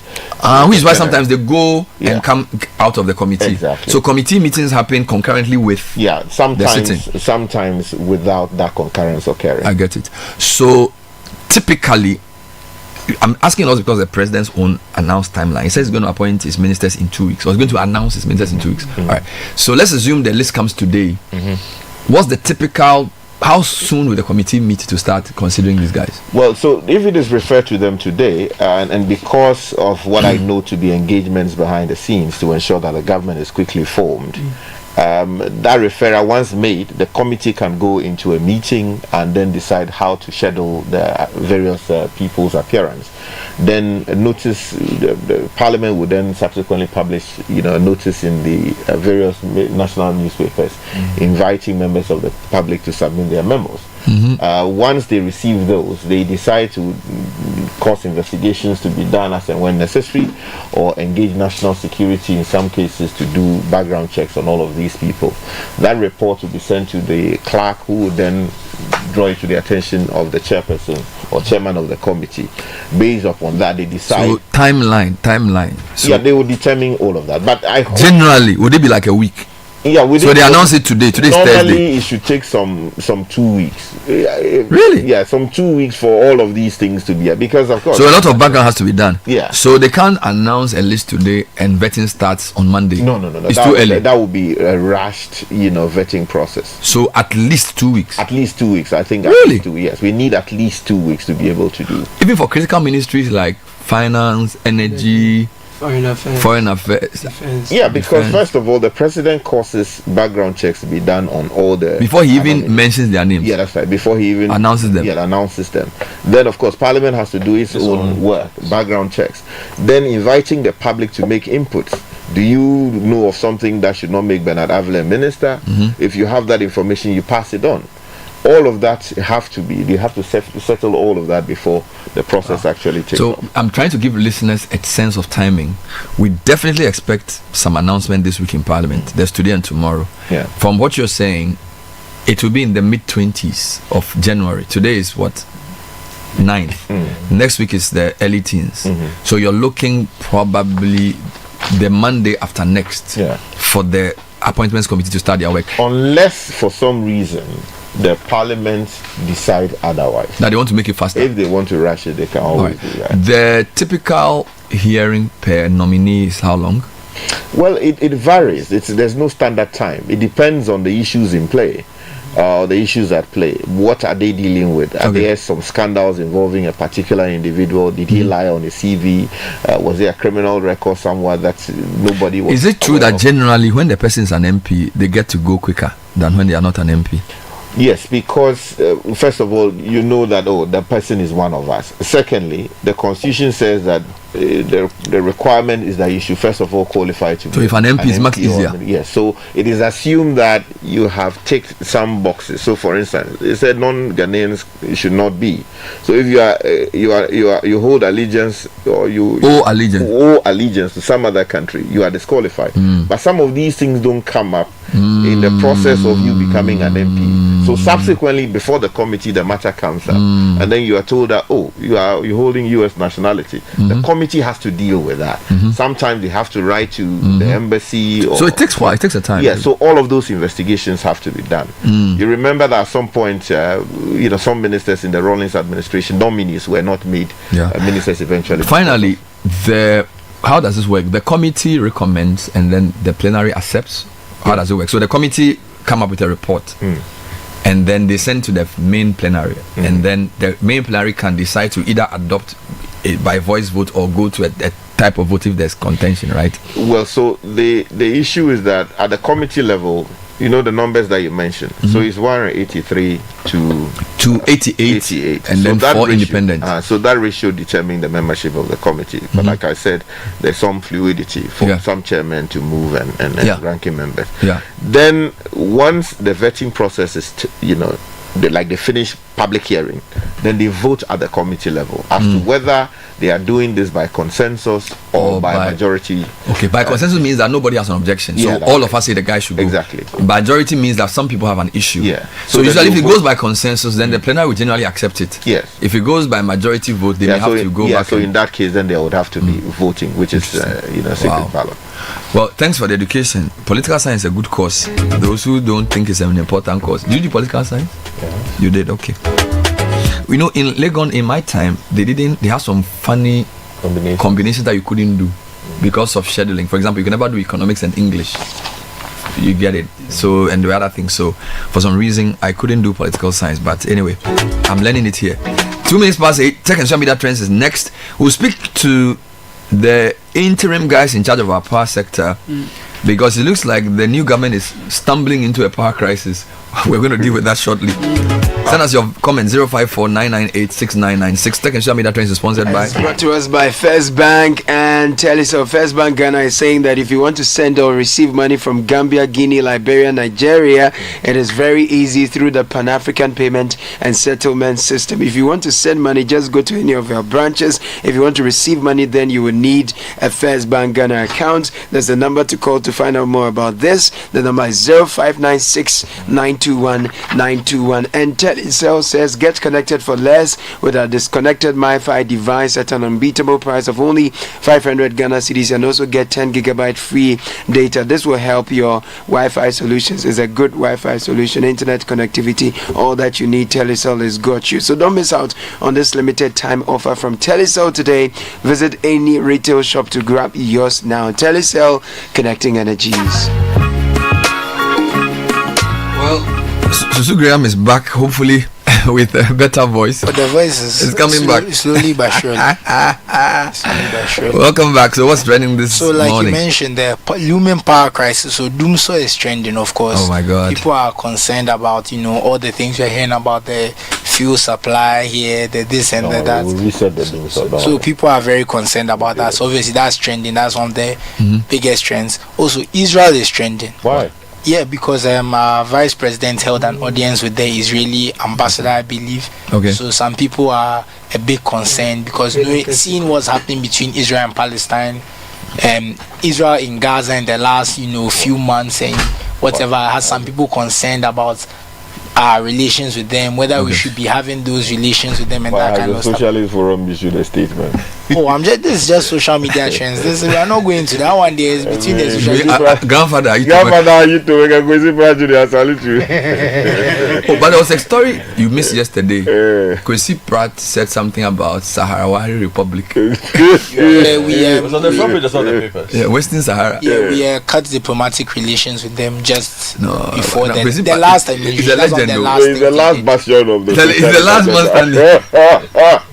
By now some Cuba, something the US has to release. Yesterday I met Jacob Zuma and he was talking about the battle of progressives. Thank you. He says progressive forces and the young man in the EFCC are in an alliance of progressives. Yeah, so. Those are the progressive forces. I asked him why an alliance. But how does the alliance work if you are taking all his people? I asked him why is he still in active politics? Because the struggle is not over. I can't wait to hear the when they use the word like principal use words like struggle. Yeah, so MMDCs are also trending. No, do you understand? You go and ask your father what the struggle. What does it mean? Charlie, that is more socialist people. They struggle. Oh my God! Yesterday was a powerful day. I mean, drop some lines of the interview. Very Say the struggle is not over. Yeah. Membership of the brother. So MMDCs are also trending because Mahama's terminated the appointment of all our chief executives at the municipal district and was metropolitan level. So that's another trend that's coming. And then for tech news, Meta and the European Union are having some issues because on Tuesday, Mark Zuckerberg issued an announcement that they are removing moderators from Facebook, Instagram, and Threads in favor of community notes, much like what they have on Twitter. So he also called out the EU for their censorship, and the EU said they don't censor anyone, but they have rules about illegal content and stuff. So the community notes are not. If it wasn't for EU, the big techies will kill all of us. Yeah, so the EU. I'm telling you, it's only EU Parliament and the EU. They are the only people who are interested in nothing else. See, there's now a battle between free speech and then also insisting on responsible speech, and also guarding against disinformation and misinformation. Because if you put a tweet out, right, or you write something on Facebook, ordinarily you're entitled to your view. Yeah, to your view. But they'll say it's his speech. Yes, or it's misleading the public. Yeah. So then Twitter came with this idea of let the community come in and make notes on it. So that is consolidated into what you said was actually not, it did not happen yesterday, it happened 10 years ago, and the video was taking so that it's self-correcting. Yeah, so the EU says what? The EU is saying that this approach is not good enough because for them you have to have a method for removing illegal content and other things. So they need to work a way around this because just the community notes doesn't meet the criteria for what the EU wants in terms of moderation for platforms they want to use. That makes a lot of sense. We'll deal with that on a different day. But Susu, thank you for this. Tech and social media trends with Susu Graham. Time check is 8:08. Stay with us.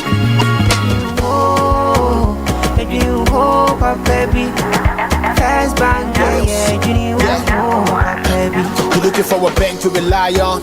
Let me give you a shoulder to lie on. Wouldn't we say to bank baby? No lie, only one place where I get my eye on. Make I introduce you all to First Bank, the best services in the world, first rank.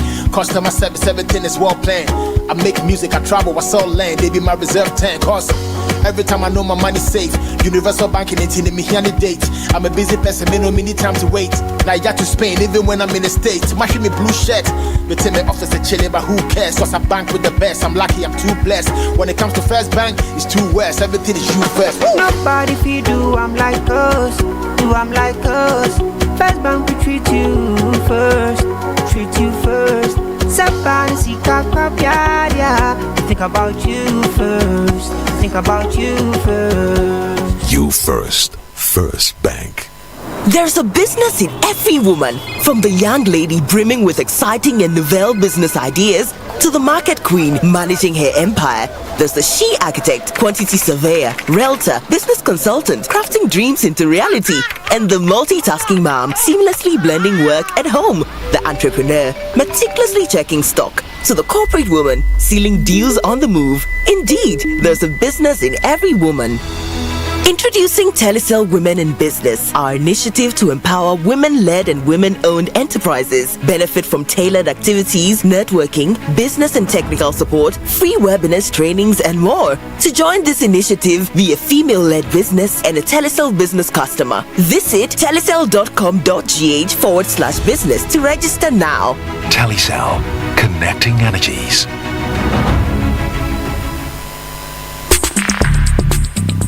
Join the conversation on the Citi Breakfast Show on Facebook at facebook.com/Citi97.3, Twitter at twitter.com/Citi973, and Instagram at instagram.com/Citi973 with the hashtag CitiCBS.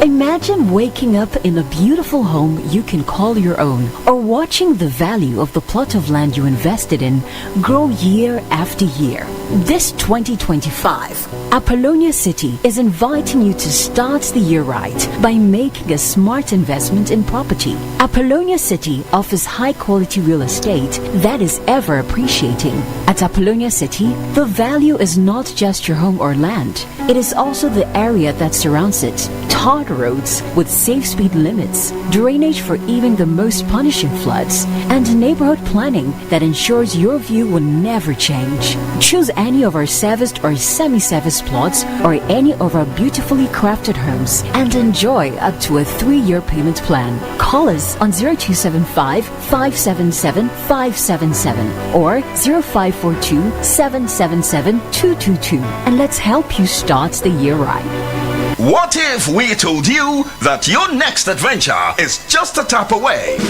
That's right. With Republic Bank Visa Credit Card, it's your time to win a staycation at some of Ghana's luxury beach resorts, 5-course dinner, a full-day spa service, or the ultimate, an all-expense-paid trip to Dubai, the city of gold. Every tap brings you closer to winning in the Tap Win and Fly with Republic Bank promo. Whether it's Infinite, Adishi, or Classic Credit Card, just keep tapping to win. New customers are welcome. This promo is regulated by the National Lottery Authority on the Caritas Lottery platform. Terms and conditions apply. Republic Bank, we're the one for you.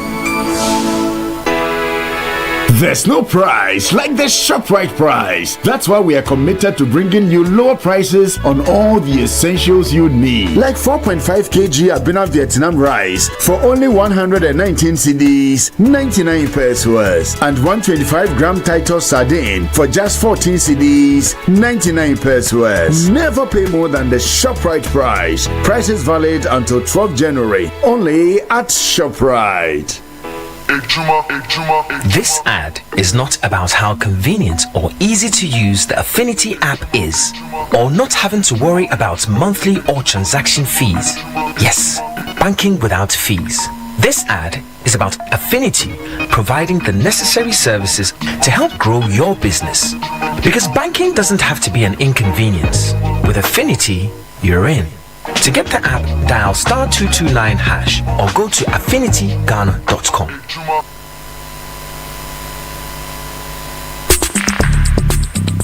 Join the conversation on the Citi Breakfast Show on Facebook at facebook.com/Citi97.3, Twitter at twitter.com/Citi973, and Instagram at instagram.com/Citi973 with the hashtag CitiCBS. This is the Citi Breakfast Show, the city's biggest conversation. In whatever you do, I love you. Tell wherever you are, remember. Unleashing the power of relevant radio. This is Citi 97.3.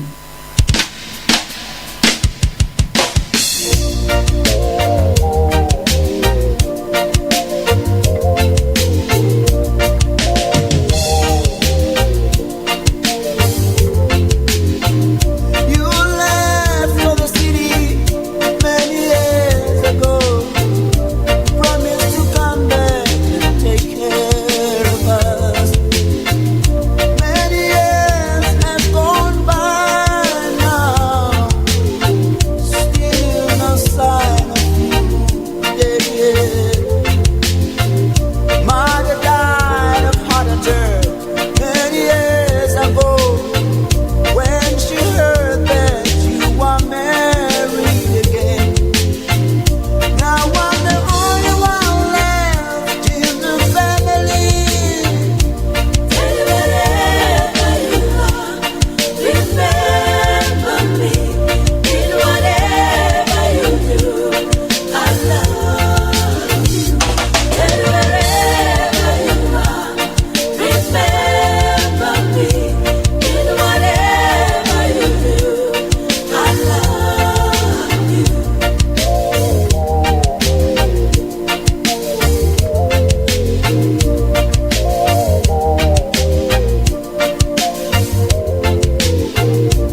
ghetto, no place to call my home.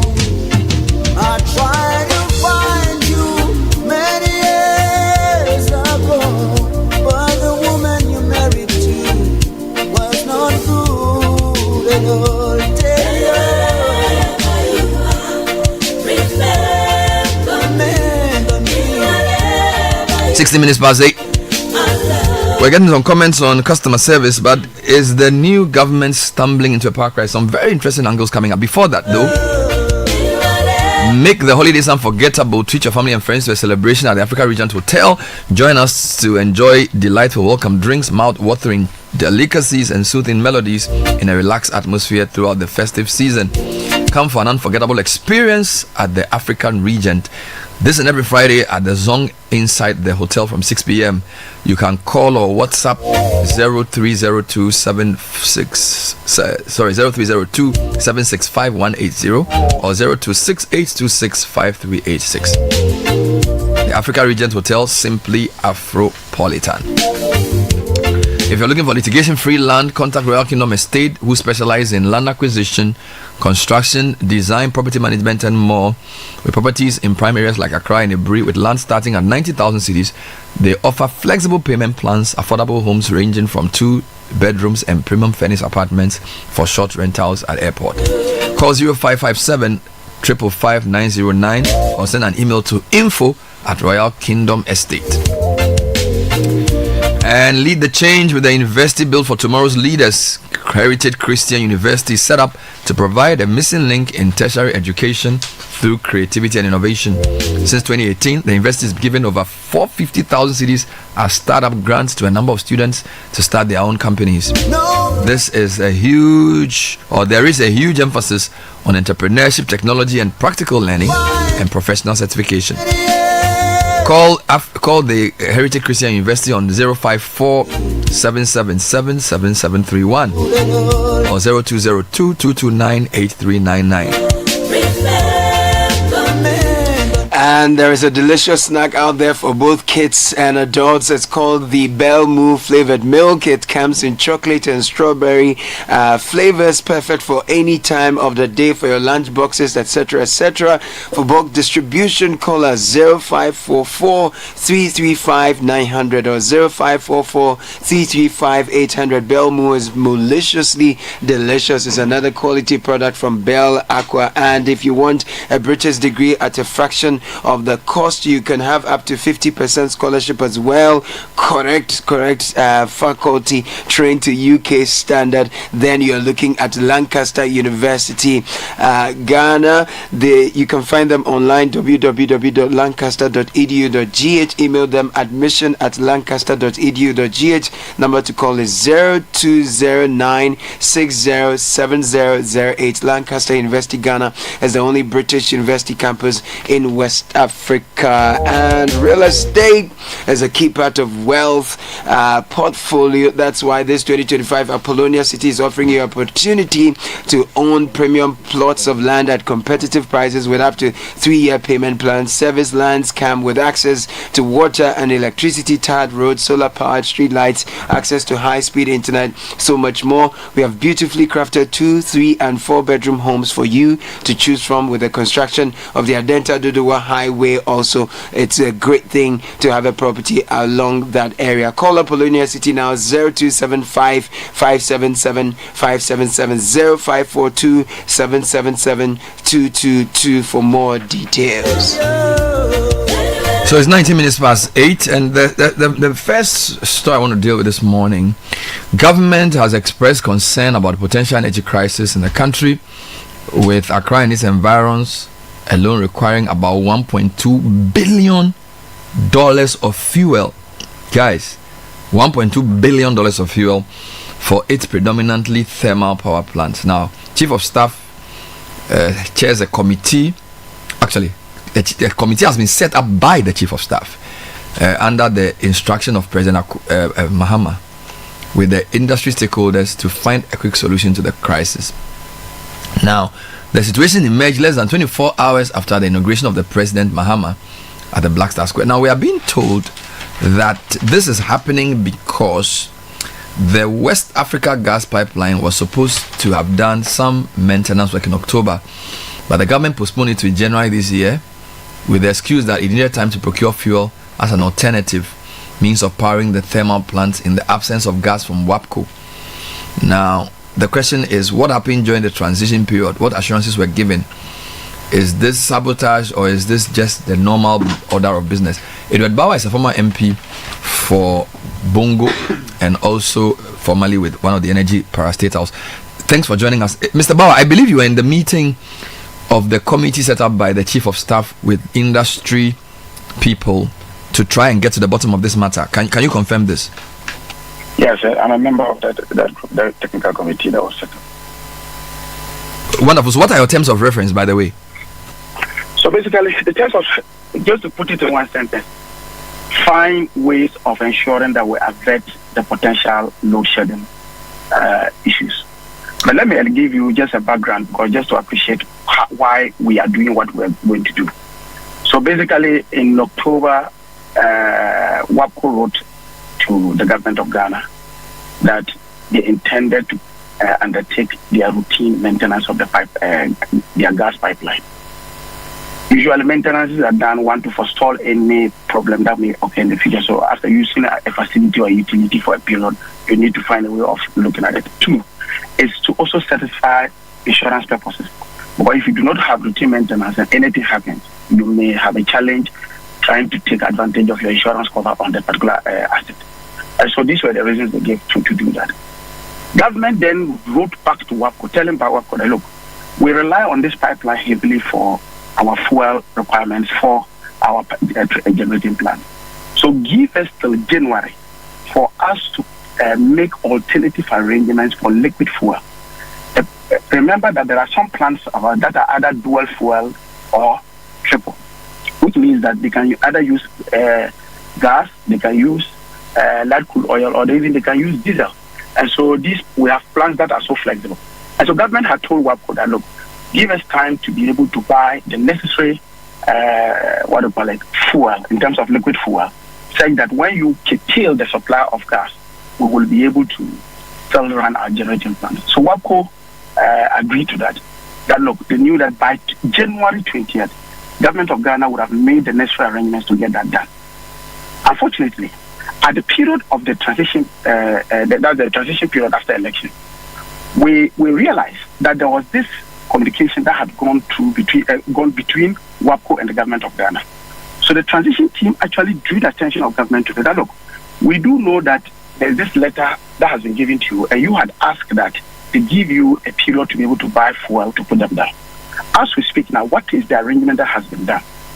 Government said they had not done it, but the Minister for Finance had promised the transition team that, look, we are going to make arrangements. I'm going to release money to ensure that the fuel are bought. Bernard, you must know that the procurement of fuel, whether it is crude, light crude oil, or diesel, or what have you, usually it's not like anything you can just walk into a shelf and pick. Usually you have most of these areas, the suppliers, there's a queue. So usually when you see, let's just take Nigeria, which is the nearest to us, if we are supposed to procure crude from Nigeria, it takes a minimum of 15 to 20 days, assuming that there's no hitch, and assuming that the money is available. 2, and it takes about maybe between 30 to 35, assuming that there are hitches. So that's one aspect. When you even buy the crude and you bring it into the country, for example, if you take a plant like the Sen Power plant, it needs roughly 2 weeks to treat the light crude oil before they can use it on their plant. So the fact that you've even brought the crude into the country is not necessarily enough that immediately it can, just like you go to a pump station and pump fuel into your car. No, it has to be treated before it is used. So you can imagine the period you need to have these arrangements done. So when the finance minister said that, we thought really he had made that arrangement, only to realize on January 8th, after we had been sworn in as a government, that no such arrangement was done. It was on the basis of this that His Excellency directed the Chief of Staff to constitute a technical team that will see, 1, to look for the necessary money to ensure that we can procure this. 2, to make the various arrangements, because there are queues. And if there are queues in some of these with these suppliers, and you are asking to be jumped on the queue, you need to pay a premium. So, Mr. Bar, when you say no such arrangement was made, are you saying there was no money in the coffers of the ministry for the buying, or that they had not made any sort of payment arrangement to give us a certain expectation of when the fuel would come? Just clarify that for me. So no requisition was made. That's the point I'm just making. So nothing was done. So there was no money allocated down that they were going to use it to do that. So what the Minister for Finance told us was not actually what happened. Two, we had, as a country, have not even done requested maybe any supplier or asked any supplier to give us. No arrangement was done. So the process actually started yesterday. That's the first less than 48 hours into the new government. That one, through VRA, we decided that, look, we're going to make a requisition.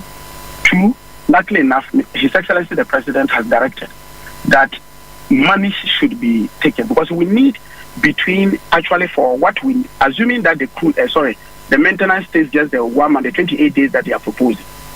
If that is what is going to happen, and assuming that we are able to get the fuel, maybe it may cost us between $92 to $105 million to just get that. But you know, Bernard, you and I know that sometimes you go into the it's just like going to the hospital for checkup. You get there, you realize that you have another condition you have to deal with. Assuming that you get there, and in the course of the treatment, what do you call it, in the maintenance, and they detect some other challenges with the pipeline, it may give you another extension. So we've had another scenario that talks about the fact that apart from the 28 days, there may be an extension of another 1 month, assuming that there's a problem with the pipeline.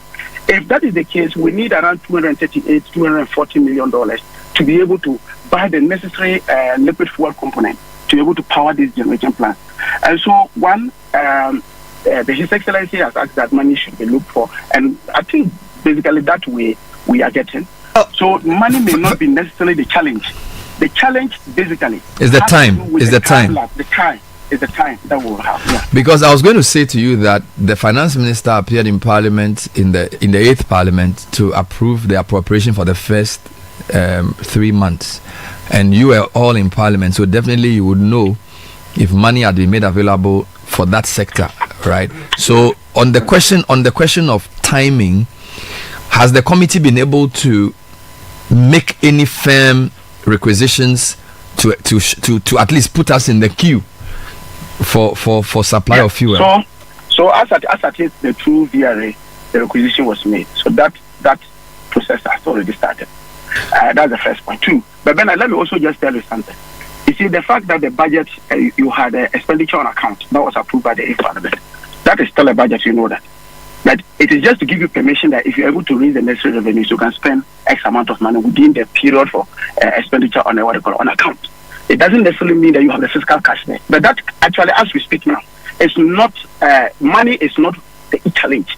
The challenge is just the time as to, one, getting the product into the country, two, ensuring that it is treated properly and used, but three, also to balance, because some of our plants, they use the diesel. Now, we need to balance the requirement for generating plants and diesel for normal automobile, what they call the usage. Remember that in most of this, when they bring the product, they schedule them. So when they schedule, and MPA also looks at the scheduling based on the amount of fuel we have in country. And so as we look for diesel to power our generating plant, we must balance that with the normal day-to-day diesel requirement for all our vehicles that we use in the country. So we need to balance that so that we do not have queues at the pump stations, and at the same time we have enough diesel to be able to. And this comes with a number of scheduling. And that is something that the committee is also working with the MPA to ensure that happens. What is your assessment of our energy sector power mix between renewables and non-renewables, between hydro, thermal and all of that? Is it optimum, or based on this latest experience, is the new government minded to further balance it on one side or the other? We do not have an option to balance, particularly when it comes to the issues of the hydro, because we have almost used all our major hydro sites. We just now have so many hydro sites that we can develop, like example, like the Palubu one. So we do not have the laxity in terms of trying to improve on our hydro part, because we've dealt with the major hydro sites as a country. Two, even the renewable component, let's take, which for us in this country is predominantly solar. If that is the case, solar, yes, you can balance it, but Bernard, you and I know that the time as a country that we need most power on daily basis is between 6 in the evening and then maybe around 10, 11, 12 in the night. That is the period that we have what we call the peak demand. That is when we require power as much as possible. And so on the strength of that, even if you have a very huge installed capacity in terms of renewable energy, solar, it will still not be useful in the night, and therefore you need to have a complement. You need to complement that with thermal. So thermal is the way to go. The only thing is that we must ensure that at all times we have security of fuel, whether it is gas or whether it is liquid fuel, to be able to do that. So in terms of the balancing, we just need to really concentrate on our thermal, because whether renewable at the time that our peak demand may not necessarily be useful to us. And for the hydro, we have really exhausted most of our major hydro sites. Final point. I noticed that there were the IPPs in the meeting. Are you able to ascertain the state of our indebtedness to them? Because I recall it was quite a major issue in the last quarter. Sunon Asogli threatening and sometimes even withdrawing supply of power because of debt. Is the committee able to give us an overview of how much we owe these IPPs and what the plan is to make sure that those types of threats don't recur? So, unfortunately, yesterday was an emergency issue we're dealing with. Even though they were there, we're dealing with the current and imminent danger that confronts us as a country. But of course, we all do know that the issue of the indebtedness to the IPPs, not only the IPPs, even to the gas suppliers, the OCTP partners, and other things. So we know about that. But the Minister for Finance who will come, and then the Minister for Energy will come, will have to make a proper audit of what is the total indebtedness in the power subsector to be able to know. But if it is anything to go by, based on the last figures that I got from the IPPs when we met them in preparation for our manifesto, that's around July of last year, thereabout. They had told us that it was a moving target between $1.3 and $1.5 billion. As at now, and these were arrears. Over the period, there has been some level of additions, and at the same time, let me also admit that ECG has also made some payments in the last few weeks, and so you need to net off that to know what is the real value. Now, it is only when we have a proper audit of the sector, then we can then speak on specific figures. Thank you very much, Edward Bauer, who is a former MP for Bongo and a member of the committee set up by the Chief of Staff to address power sector crisis. Thank you, Edward. Time check 8:33. Now, the reason I'm bringing this up is it seems as if there's been a lot of things emerging post-transition. Now, this is the energy side. There's also the education side, where CHAS has been making more, I won't call it desperate calls, but certainly louder cries. You remember they were asking for a postponement of reopening, and the previous government said no, school kids will go back on January the 3rd. Now they're saying they need a decentralization of the food supply, which is not a new thing, but now they're even asking parents to bring food. Now, Goffred and Sky and Caleb, you notice that they didn't say it quite clearly in the previous government that students should bring food, because it looked like in the education sector there were certain things that heads of schools couldn't say for whatever reason. I don't know if you have the audio of that, where he's now saying bring gari, bring shito, bring milk. That's very, very clear. And then they also are repeating the call for decentralization of the food supplies. So if you can pull up that for me. Now, guys, do you suppose, just like they've had an emergency committee for power, they probably need an emergency committee for education as well, because the schools have been shouting quite loudly, but they haven't really been given a hearing. Go for it. So do you suppose, based on some of the things we've heard from the CHAS, maybe Mr. Jude Zebra must set up another special education task force to look at SHS reopening? Yeah, obviously, you're dealing with kids. We're not dealing with adults. Because the story you were talking about no food and we're dealing with kids here. I don't even know the health cost of cooking children's food with margarine rather than oil if they eat it over. Have they started doing that? Yes. They don't have oil? Yes, they said especially in the upper east, upper west, and some of the northern regions. But this plenty Christmas oil people were sharing. There's no oil. How come? So the man who spoke, he said in the school that he teaches in, the matron is using margarine. Oh wow! To cook. That can't be right. You see, so margarine. Bernard, let me tell you something, and I will reiterate this: the parents of this country, if they don't take their words seriously, no government will take their words seriously. What do you mean by that? Oh, Bernard, what conversations have we not? You see, I've seen places and situations where if parents want to deal with the situation like this matter, like the government would have sent food a long time ago. Parents will tell that they will join their kids from school. Even though the child is in the Philippine school, yes. If they were more united and more concerted, yes. Because why should I go and put my child in a situation where I have no certainty about the quality of food my child is eating? And every 2 weeks you have to go and give them money. And if I don't take care and my child comes home undernourished, malnourished, whichever part, or with an infection, it is my cost as well. So for me, I think the onus is on parents to rise up one way or the other. We don't have, the PTAs don't exist the way they used to exist anymore, so there isn't an umbrella body where parents can rise up and say, look, by the way, do you think with the new government that will change? Because the whole PTA dissolution was part of the whole free SHS thing, right? A lot needs to change. And when it comes to free SHS, you know my position on the matter. I've been on this show with you for 6 years. I thought it was a good policy that should have been carried out properly. All kinds of it was run for show. The political pressure did not allow it to organically grow and be developed properly so that people actually benefit. So the people that were the craft, apart from the numbers.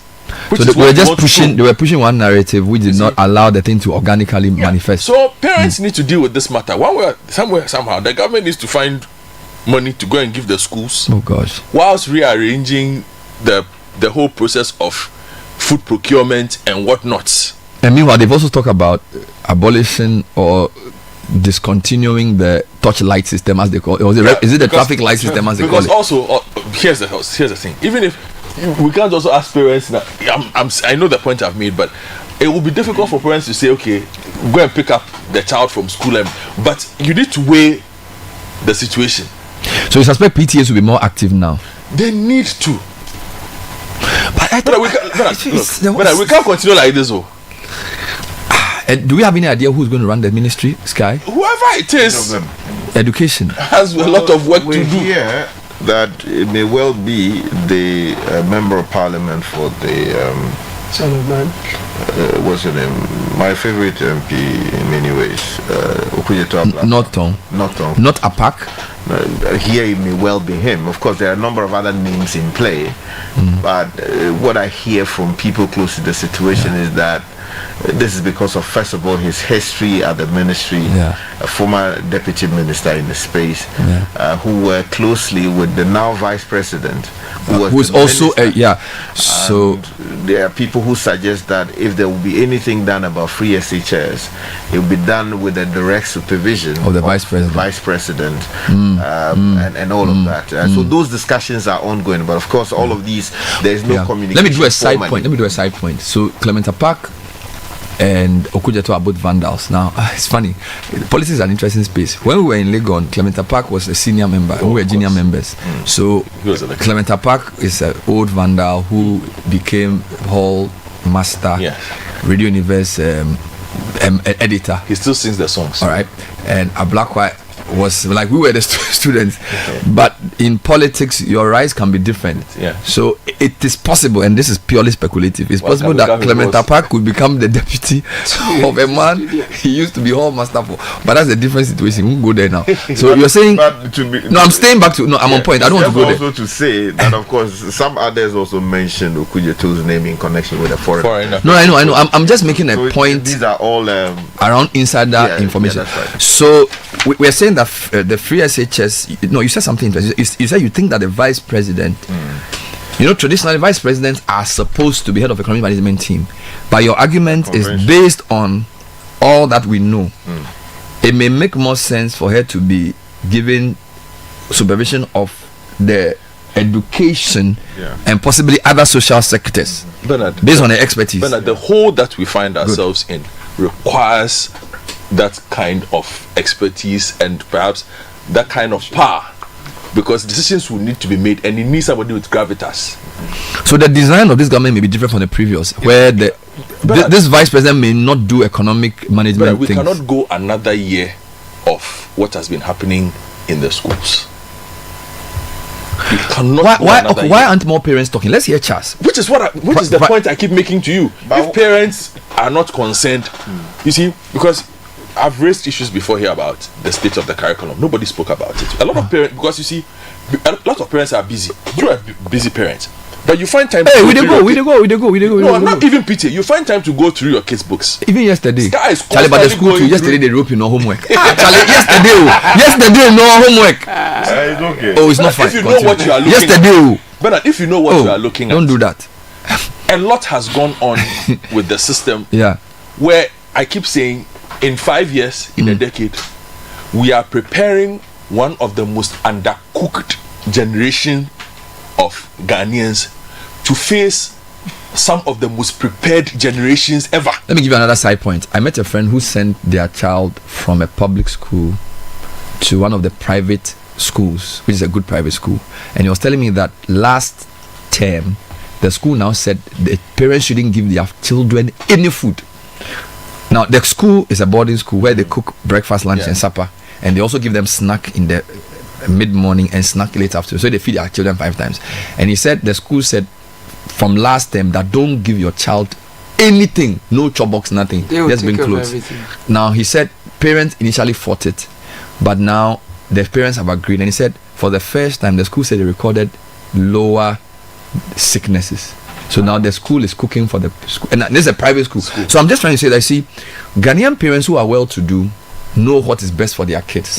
What tends to happen is that those who are lower on the economic ladder have less choice, and they are the ones who have to now basically grapple with this. And they're the ones we need to fight for the system to help, which is why we need the system to work. Here is the National Secretary of CHAS speaking to City News about the food situation. The situation is answered in 3 ways. Some schools don't have food, some have a little bit of food, and others have quite a reasonable quantity. That is the situation across the country. But if I want to give you a general picture, the general picture about the food situation in the school is below average. So how long has this situation persisted? This situation had, since we resumed this academic year, this situation had, in fact, this is something that we've been complaining over the years through community engagement, but it has become more serious. It became more pronounced with the resumption of this current academic year. And we've had a lot of engagements on the issue of food and then and money between that time. But it became more pronounced. Actually, we saw it becoming more pronounced just at the brink of the Christmas break. I see. Many have attributed this food shortages, etc., to the free senior high school and the fact that everything is controlled from the center. What is the thinking of Charles around this view? Yes, again, this is something that Charles has always made very clear. Anytime we make recommendations as to areas that we think that we can straighten, make senior high school, much more effective. This is one area that we have ever mentioned. We have always mentioned the issue about this centralization of food supply. The system itself that system is not the best. So we have always requested that, look, let's get back to the system. We are not saying give money, give the what do you call it, allow them to do the procurement. We buy the food items from within our environment.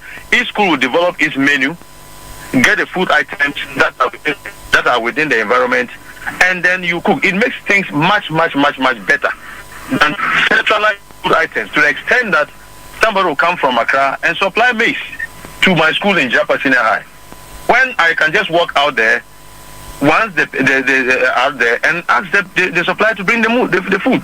So these are some of the constraints that we have talked about over the years. So that is partly, the problem. The issue that apart from food, every other thing seems to be so centralized, and that is where the challenge is. Because people, even when you are so hard up, I remember there was a time we did what we call emergency supplies when the regional coordinators were asked to now look for some local supplies. People were not ready to come out because they tell you that all this while we're not part of it, and we're not even sure whether we supply this money to be paid. So it's actually a constraint, and it's going forward. Maybe that's one area that we may have to look at as stakeholders. But have you been in contact with the buffer stock company? What have they been telling you? The buffer stock company, it is right now. It is not only buffer stock company that supplies, to the school. We also have the exchange, this other company. There are a number of companies that supply to the schools across the regions. What is obvious is that in the case of the buffer stock, it is because the suppliers, those who are supplying the buffer stock, have also been complaining that they have not been paid. So when you even ask them to supply the food, the money, they are also reluctant to do because that money they are afraid that if they supply the food, the money will not be given to them. So that has been another, a hurdle. And in fact, that's why Charles advocated some time ago. I think I remember 2-3 years ago. We have indicated that look, the main purpose of buffer stock was even defeated as soon as the buffer stock started asking people to supply. They started taking contractors to supply food items on their behalf. We knew we were going to head in for trouble because the whole rationale, reasoning around buffer stock is that look, this is a company that when the food stuff is in abundance, buffer stock will go in. Government should give money to buffer stock. They buy the food, put it down, food quantities that are enough, so that are enough to supply the school over the whole year.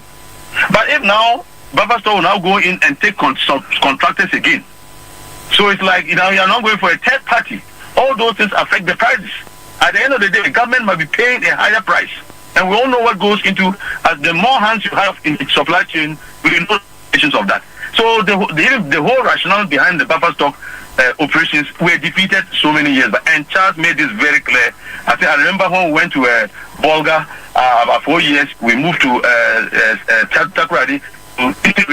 If you look at our communique, we have kicked against this kind of arrangement and advised government not to go in for this kind of arrangement. Let buffer stock buy the food when it is actually, and put it in buffer and supply schools at the lean season. But unfortunately, we can only advise. We don't decide what the policy should be. I see. So this centralization, has it persisted long before the free SHS, or you think it's a feature that came with the free SHS? As far as I can remember, it became part of the practice at the very inception of the free HSS system and the government's decision to supply food items, to schools. That's how it has been. All right. The situation has worsened and worsened over the years. Your call is to parents of students in schools to do what? Yeah, we had advised against the resumption of school pending the resolution of these acute shortages of food. Government says that we have no right to close our schools. The students must come to school. We have yielded. We have no option anyway, so they have come to school. Unfortunately, there's also a saying that the one who sees the fire on the mountain is the one who fetches it. I tell you that we are living with pain with these children in our schools. We go to it. In fact, a lot of headmasters will not go to a dining hall now because you go and it's so pathetic that you see the kind of food that our own children are living. Ghanaian children are eating the dining hall. To say the least, it's not the best. And I dare you to send your cameras around to schools and let them show you the kind of food our children. It is not the best. So we saw it and we just thought that look, let's readjust the academic calendar. We were even prepared. We even offered that we're going to talk to our staff to have intervention. Granted that we go off for even a week or two, and then we'll make it up through some intervention classes. But at least these kids will be comfortable. Well, we're not giving that listening ear. The students have come. So what we are advising parents is that this is now the time, more than ever, to support your children to be able to survive in school now. Because as I talk, some amount of foods have been given to some schools. But as I talk, some is still very direct. Let me give you an example of Upper West. I can speak for Upper West, I can speak for Northern Region, I can speak for Upper East. Apart from rice, no other cereal is given to any school. No other. And even after some schools, after today, before I came on this program, a school called me from Upper West, Piena Senior High School. They have not even received the rice. And in fact, they belong to a zonal center that zonal center has not been supplied with rice. And this was a school that had short of food. So this actually the situation. It's actually still very acute in some of the schools. And so we can only ask parents. And we have spoken to our heads. They should talk close. They should get closer to their PTAs, to see how they can best help their kids, because these are their kids anyway. These are their own children. I'm not sure anybody, whether poor or rich, would like your child, to be hungry in the house. So that's the only way out now. Some schools may be privileged, to have their PTA supporting, and that has been the difficulty about us. I must be very frank.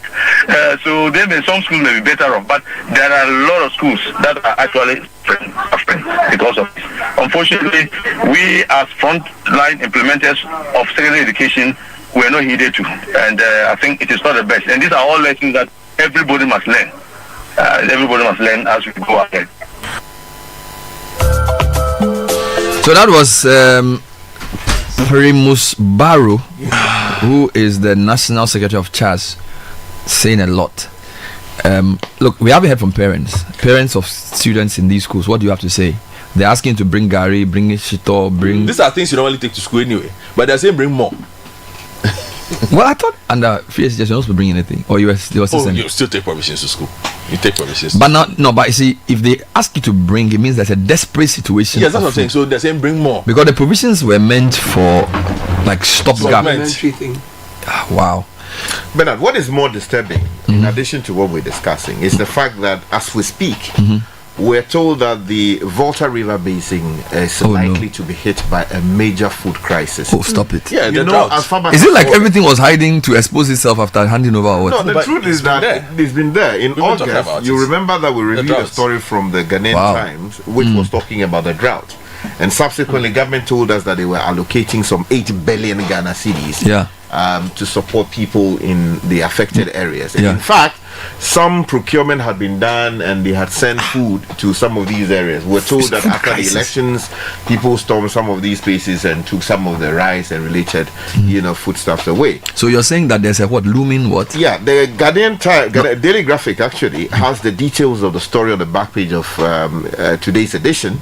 It's from Alberto Mario Noretti. This is who? Yes, and it says that an imminent food crisis is looming over the Volta River Basin and the country for that matter due to the prolonged drought and subsequent crop failure last year. Let me just say, an imminent food crisis means it's looming, so you can't use the two.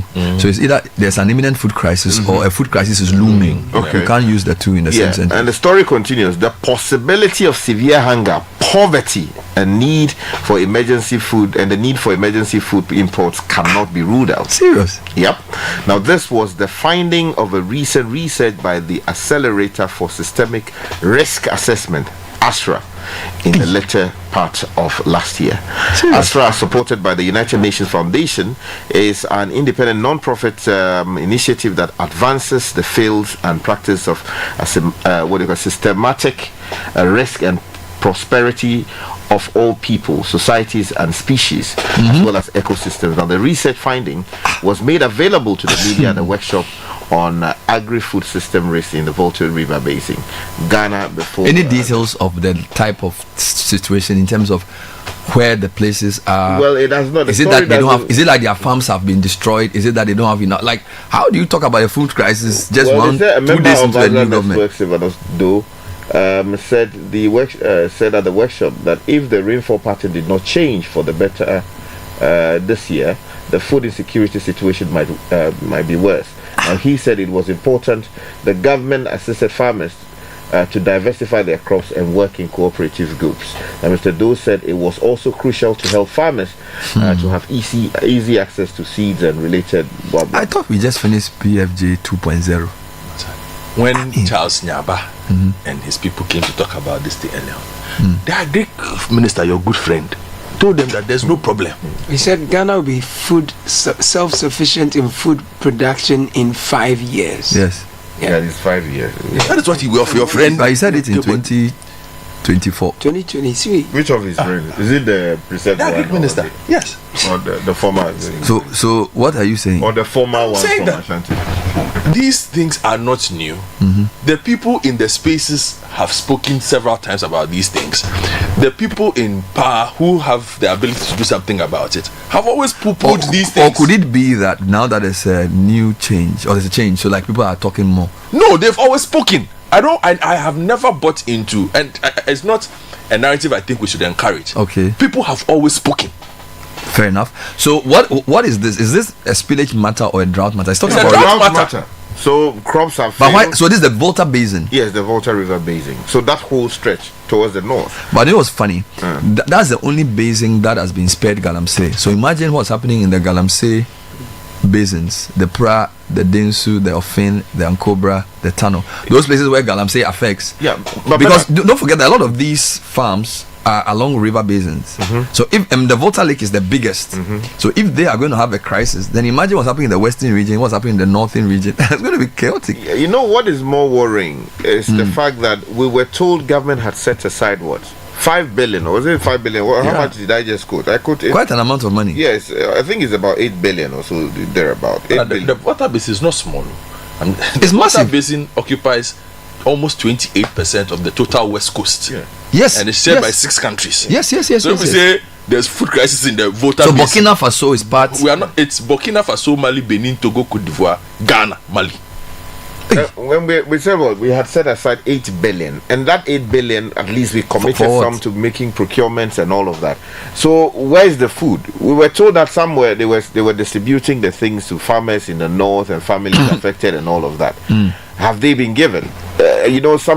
Somewhere along the elections or before the elections, some MPs from the northern part, especially my good friend Clement Park, raised issues about how it would seem that there were partisan approaches to distributing what they were sharing and all of that. I think there has got to be clarity, because you can't commit 8 billion Ghana cedis to deal with a problem like this, and we're hearing that. You know what is sounding like right now? No. Every sector has an emergency. We just spoke about energy sector. There's a committee. Education, from what we just discussed, secondary education needs emergency treatment. But now it appears from what you are the reopening. Yes, I'm just saying that it appears from what you've just said that the agri sector also needs an emergency. Yeah. So who is going to take that job, by the way? Well, we're hearing it may well be my good friend Eric Opoku, MP for Isunafo South. There's a lot of work to do. Charlie, there's no holiday. So energy sector, education sector, agri sector, all in crisis. In one way or the other. Meanwhile, inflation has also gone up for December. So the financial sector or the economic sector also has its own problem. They were arguing about that because when the outgoing government said the economy has stabilized, President said at the State of Nation, Mahama said he didn't agree, that they thought the economy had not recovered. But that was not true. We knew it. So my point is that the finance sector, they already have issues to deal with. So there's no holiday here. Everybody who's taking over is having to deal with something from the beginning. No rest. Yeah, because the country has not been healthy for a very long time. Again, we know it. It's the reason why 1.6 million people expressed their dissatisfaction. So it shouldn't be surprising. With the state of the country. No, I was saying this because when I asked her initially, what were the ministries that required immediate appointment? Everywhere. No, hold on. He said that typically you have defense, interior as the security ministries, and then you have finance, and then you have energy, and then foreign affairs. He said those were the 5 that typically will come first. But I'm saying that based on what we are reading, education is in crisis already. So the education minister has to be appointed maybe next week. And you even now tell me that Greek is in crisis. Don't tell me there was also a cholera outbreak, so we need health minister to come tomorrow. So maybe you should just name all the ministers and let them start working. Let's not forget, Galamsey is not going anywhere. And the other question is last week. Hold on for me. Yeah. It's just last week that one of the newer water works in the country shut down. Last week. Yeah. But the question is, do you need ministers for work to happen? Yes, because don't you have permanent secretaries, chief directors? Can't they work? But their role is limited. They are the administrative heads of the institutions. The ministers provide political and policy direction. But we have the directive principles. I'm provoking something. Can't we have the state function? Exactly. Politicians come in to provide policy direction. But Sky, are you telling me that as we sit here, we don't know what we must do in meeting food need? Because unless a politician comes. No, hold on. You see, we should strengthen the chief director so they can the work. Point you're making, but we should also understand the structure of governance we have established. the ministers exercise the authority of the president. Technically speaking, it is the president who should be able to deal with all of these matters. He's asked coordinating directors at the MDCs to work but not do capital expenditure. Yes. So I can say that by extension, chief directors could continue. No. But you see, you made a very important point. Capital expenditure. The expenditure that is done every year originates from the president. He takes it to Parliament through his Minister of Finance. And the Minister of Finance, after reading the budget, invites MPs to approve it. But it's been done for the first 3 months. So there's a budget. Yeah, even that, it may not align with what the present government wants to do. So variations will like this power sector situation. Exactly. Now I'm told that Galamsey is also big in terms of so it means that the lands Charlie, this is funny. So the lands so the lands portfolio, because don't forget, up to October ending, Galamsey was the number one issue in Ghana. And then when the TUC went for that meeting and decided not to strike, it sort of came down a bit. But it's never gone away. All right. So it seems to me as though even the lands portfolio requires some urgent work, because you see, in transitions, a lot of things happen. People are mining Gidigidi forest reserve, but because we are counting votes in Ablekumanov, we've forgotten that people are destroying the forest. So by the time we finish counting the votes, the forest would have been gone. All right. So look, I don't even want to talk about roads, because there's going to be all kinds of things. They need to do the whole to Aplau road. Look at that. And then you there. No. So let's read some messages. So Godfrey, your point though is that we shouldn't make it seem as though these matters are emerging because of the new government, but these have always been issues we've known. These are issues that have been there, that were poorly handled, were not treated with the urgency that was required. We sloganeered it away, we PR'd it away, but the and minister they are still went there. to the schools and saw Gary and other food fats. They said Presec they have in abundance. There was no issue. But the man who spoke to you, did he talk about Presec? It's not schools in the north. Yeah, but Ghana is not a crowd. Situation with other schools. He said there are schools in the north. A lot of them don't even have. The supplies are not there. There's nothing. And here's the thing: if schools in the upper east, upper west are struggling with beans, can you imagine? Things that are staples there. Beans. Then where will you get beans to eat in Accra? They don't have beans there. Can you imagine? Which is what they grow regularly. They don't have beans. Where should we find beans? It's serious. Is it a buffer stock situation that needs to be broken up? Look, there's a lot of work. Look, whoever is going to take over these ministries is going to be serious. Look, all I can say is, welcome to the party. Okay, so and it's going to be 4 years of. They should brace themselves for work. From day one, we allowed the 2 days party. We've seen it. They should enjoy. No. But we will allow the party. No. It's fine. I mean, enjoy the victory. But we can see the work that is there. Let's hear some comments. I just want to make a quick point. Yes, sir. Look, when the man was elected president-elect, we saw chiefs, all these big people went there already. It will be with the greatest respect. I know I have so much respect for our traditional leaders, the pastors, and all of these people. Yeah. But look, where we are, they should leave the president to do his work. You think they are lobbying? They are either lobbying or they want to see him. And look, we are in. But seeing him is part of the work. No, the work of a president includes seeing people. No, Charlie. You see, there should be time for that.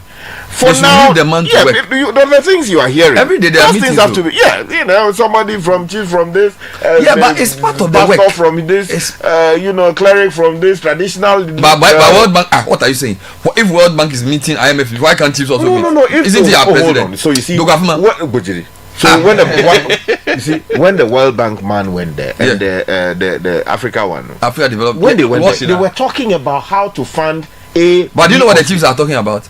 How do we support the fight against Galamsey? How do we help the government to succeed? Why should we? They have done that already. I actually have a problem. See, when the guy was elected, all the ambassadors are rushing there. All the international. Where are people today should go? No, they have done that already. That's what I'm saying. Is he a president for international community? They have done that already. They should even let the chiefs finish lining up before they allow it international. Very soon, then they will. The president is our president. It's not a president for the international community. Bernard, I agree. What are you but talking you about? have to concede that has been done already. It's not been done anything. Elect. He must meet the people. Did he campaign to the people in IMF? When he was campaigning, did he go to? No. Why you? No. You see, these are the things you don't like. You sitting here, you won't get a chance to meet the president. Some 2x4 people will come from some country with some 2x4 investment. I have they are the said that president's these office. things, What is that? The IMF and all of these people, they met them earlier with the chiefs. They've gone again next week. They are going. Why are they going plenty? When the African development, why are the international people always? They should. Okay, the work of the president. The work to be done is for the people of. How many Ghanaian businessmen has he met? You see, no. Sky has provoked something. You see, Sky, let's not stop. You see, the man. No, wait. The man has been. When he even won the election, take an inventory of the people who've been going there. Yeah, businesses went there. How many? How many of your Ghanaian businesses went there? All the people, international this, ambassador for this, international that, Chiefs ambassador for that, IMF this. No, he is not there for them. He's there for us. The chiefs go. No, but we need the work. Pastors go. Go in. Don't. Let's not make our presidency a place for only foreigners to go and be hijacking. They have also done their part. The people from the communities must go. I'm saying that all of these people, they should leave the man to work. What is the man's work? His work is to meet us. He campaigned for 6 whatever to tell us to vote for him. He's won now. We should leave him to work. It should work. The work is to meet the chiefs. Food crisis we need to deal with. Yeah. Energy but crisis. Who will give him information? The chiefs from the voter basin must meet him to talk to him about the situation on the ground. They must go. Okay, but they must go. The listeners want to be the president. I reject that your neoliberal, neo-colonialism, international something. Come on for that. But listeners do want to be the president. They are expressing their views through the WhatsApp calls. Listen, Bernard and team, I blame Charles for all the troubles in the education sector. They refused to speak louder, even when it was glaring with all the difficulties. Now they can talk. I hope we get proper structure for educational system. They should bring back PTA. You didn't add your name. But George from Airport City says this fight over who supplies food is a fight over personal interest, not in the interest of the students. Schools should not be allowed to handle the supply of food. I have friends in the education system, and their stories, they tell stories about the misuse of funds by school authorities. Governments also give the food supply contract to their loyalists. Who supplies should not be the topic, but the quality and sustainable financing should be so. Buying foodstuff from communities, the secretary is saying what the secretary is saying about buying foodstuff from communities is a good idea. Last year, my brother called to tell me he had harvested corn and was unable to find buyers. This idea will help farmers in localities. Brother from Spintex sent that. A lot of the rhetoric around PFJ is just a farce. I have a small farm, about 25 acres. I went through the process to register for PFJ Phase 2. I was told I'll receive a code with which I can get all my inputs for the season from any agro shop in my location. The season has ended and I have I'm yet to receive that code. This is Fred from Abilinkpe. Okay. Bernard, please ask the chairman that when the past president was there, were they able to come out to say students should bring food to school? Yes. They kept quiet. This hypocrisy is the highest level. Now they are mentioning PTA. Were they able to mention that word under the former president? They sat down and let one man mess the country. Now they can talk. Eric from Koforidua is not happy. Let me tell Eric, you see, this narrative is something that people are pushing, and I think it's ignorant. I'll be very straightforward about this. Chas, Eric, if you like, get on Google. Chas has always spoken about this. Yes, true. CHAS is not an association of independent bodies. So headmasters are employees of the ministry. So headmasters cannot just go about and misbehave. Headmasters are employees. Headmasters don't select themselves as headmasters or headmistresses of schools. They are assigned. They are employees. There's process. They can be victimized. Yes. Remember but Salamat. No, but even forget that. But this whole thing of they have not spoken, they have always spoken. Yeah. They have issued statements about this for the past 5 years. It's true. If you go, you will find them. The voices have gotten louder. Initially they were muted, but now they've gotten louder. Time check is 9 minutes past 9. What do we have next? Bernard will be bringing our listeners Effective Living series. This is day 2. We are talking resetting your mental and cognitive domains. And our guest is Patrick Otieku Buedu, president of Spearhead Consult. We'll hear Caleb with Patrick next. The Citi Breakfast Show. The city's biggest conversation. Are you hoping to start university this January? If you want a British degree from a world-class university at a fraction of the cost, then join Lancaster University Ghana in Accra. With a diverse student community, vibrant campus life, and up to 50% scholarship to support your study, Lancaster University Ghana provides you with a world-class education that creates endless possibilities globally. Don't miss this once-in-a-lifetime opportunity. Apply to join Lancaster University Ghana, where learners become leaders. Admissions are currently open for our January 2025 intake. Apply now for our foundation program. For more information, contact us at +233 030 221 8989 or send an email to admissions@lancaster.edu.gh. Lancaster University Ghana, the only British university campus in West Africa. First impressions matter. Out to you. This advert is FDA approved. Ghana Post. Ghana Post. The most affordable delivery option for food and merchandise from Ghana to everywhere in the world. Connect with us today and see for yourself. Ghana Post. Smart, secure deliveries.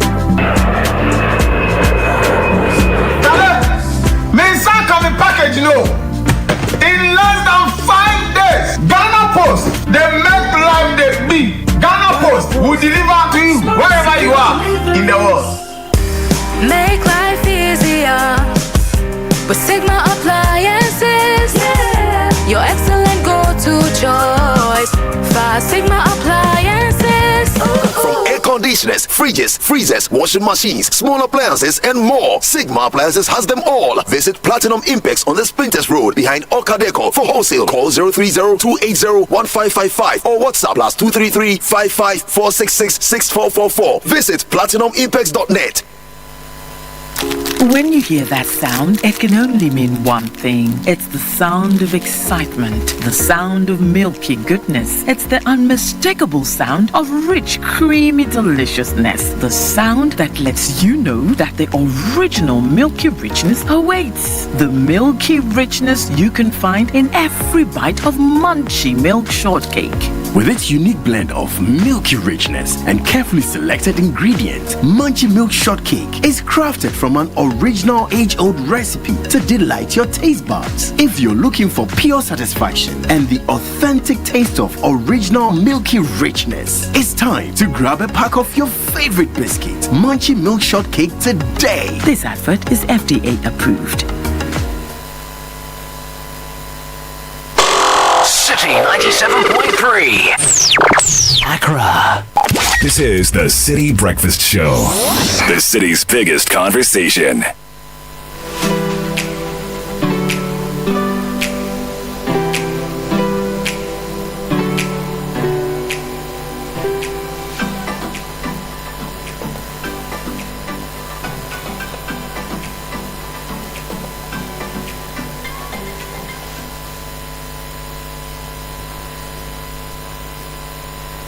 Hello and welcome to Effective Living Series 2025 on Channel 1 Television and 97.3 Citi FM. My name is Caleb Kuda. Effective Living Series is our way of starting the year right, speaking to the right people, life coaches and thought leaders, so we can set our resolutions and hopefully optimize them by the end of the year. So this year, our focus is on resetting for success. And in week 1, we are focusing on ourselves. What are the personal resettings we need to do so our year doesn't end with us just putting together settings and packages, but actual success, okay? So today my guest is Patrick Otieku-Buedu. He is the CEO or president of Spearhead Consult. He'll be taking us through resetting cognitive and mental domains.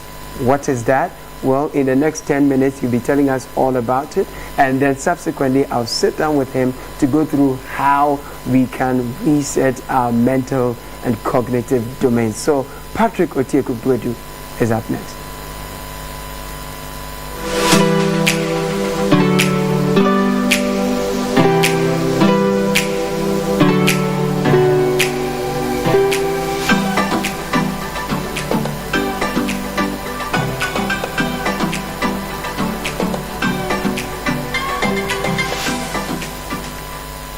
Hello, Happy New Year to Caleb. How are you? And then Happy New Year to our viewers and cherished listeners as well. This year, we want to look at how we can reset our mental and cognitive domain. So we'll do a little presentation and then we can take it from there. My objective is to help you, first of all, to equip you, empower you, and encourage you.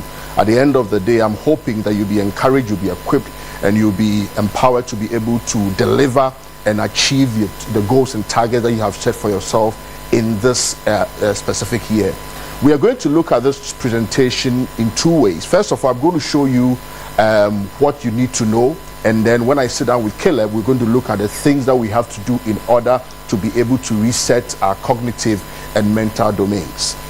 So, first of all, we see the globe over here, and if you see the globe, we are basically talking about the world that we find ourselves in. And our world is made up of people, places, things, and events. No more. Everything we do in life is about people, it's about place, about events, and it's about things that we work with.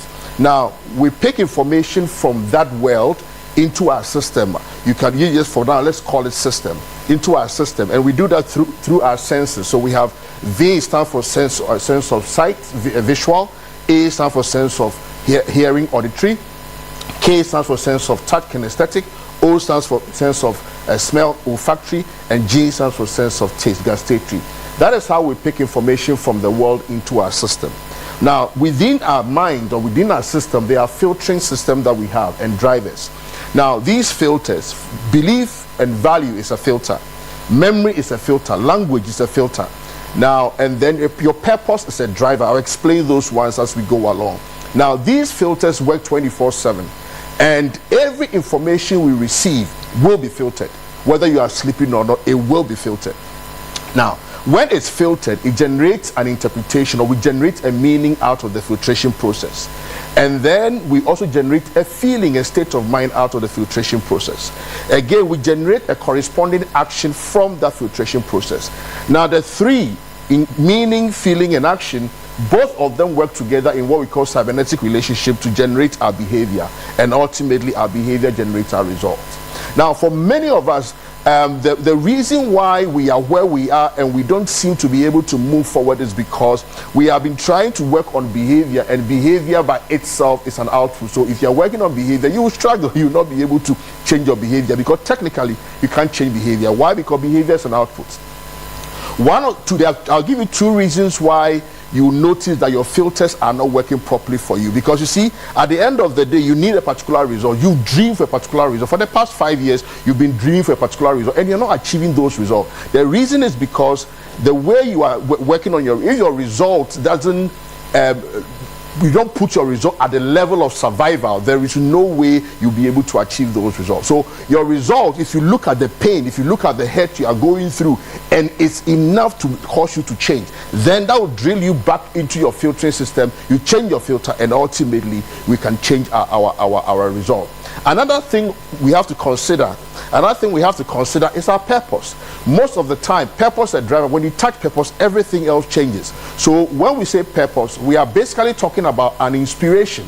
We are talking about being inspired, being challenged. It's a certain spiritual essence. You're operating from that particular level. I'll break this thing down further for you. So basically, we have filters, and these filters, they form our mapping system.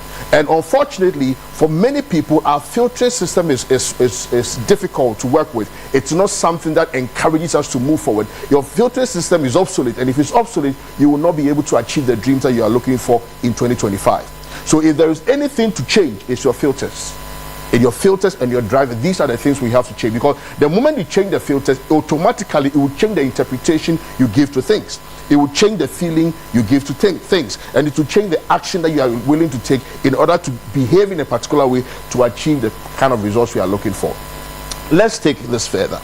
Now, each and every one of us at a point in time, we were at a place called emergence. That is the beginning. We wanted to start wanted to start life, we wanted to start school, we wanted to start something. So we begin from the place of emergence. Our objective is to get to a place of maturity. Unfortunately, not many people get to the place of maturity, and that is a big struggle. So the question is that what is it that is happening for people not to be able to get to the stage of maturity? The first one is that people haven't woken up yet. The past 10 years, you have been doing the same thing and expecting a different result. It won't happen. Why? Because you need to wake up. You are always complaining about the government, complaining about your school, complaining about the teachers, complaining about your parents, complaining about your office. It won't change until you begin to change. You see, when you look at yourself into the mirror, there's nothing you can do to change your reflection. You can only change the you. If you change the you, the reflection will just change as well. So if you want the world to be a better place, change yourself, and when you change yourself, the world will change for you. So a lot of people are still sleeping, they haven't woken up. We are in 2025. Things are going to be difficult. Why? Because the world, the system is running so fast that, around the beginning of the century, knowledge was doubling every 100 years. By 1945, knowledge was doubling every 45 years. By the 1980s, knowledge was doubling every 13 months. And as we speak today, knowledge doubles every 12 hours. What it means is that the certificate you have is obsolete. You need to do something about it. You need to wake up from your slumber. If you are still happy going about with the certificate, hoping that you are not developing yourself, hoping that something is going to change, and you are not doing anything to change the self, nothing is going to change for you. The next stage is that you need to be able to own up to your weaknesses, own up to your challenges, own up to your limitations. If there is a course you need to do, if you sit down and you dream, it won't happen. You need to take the step and be able to move towards that destination, else it won't work. So after waking up, you need to own up. We own up to the things that you are doing that is not helping you. Every time you get your money, what do you spend your money on? You just gather the brethren and you go and sit somewhere and you just blow the money. Well, it makes you feel good momentarily, but at the end of the day, you are still not owning up to your responsibilities. You need to own up. And the next thing you need to do is that you need to be able to grow up. Many people are not growing up. We stay where we are. We don't want to add anything to ourselves, and we remain there. And yet we still want everything to be the same. It's not going to be the same. You've got to grow up. Many people are not growing up, and because they are not growing up, they are not maturing, they are not growing. And in their relationship, in their marriage, in their engagement, in their offices, they are not growing. They stay where they are, and they are not seeing any difference in their life. It is only when you've done these three things that you can show up at a level of maturity. You have to show up. I've seen many people trying to show up, and they have nothing to show. I've seen many people trying to show up that they have something, and there's no basis.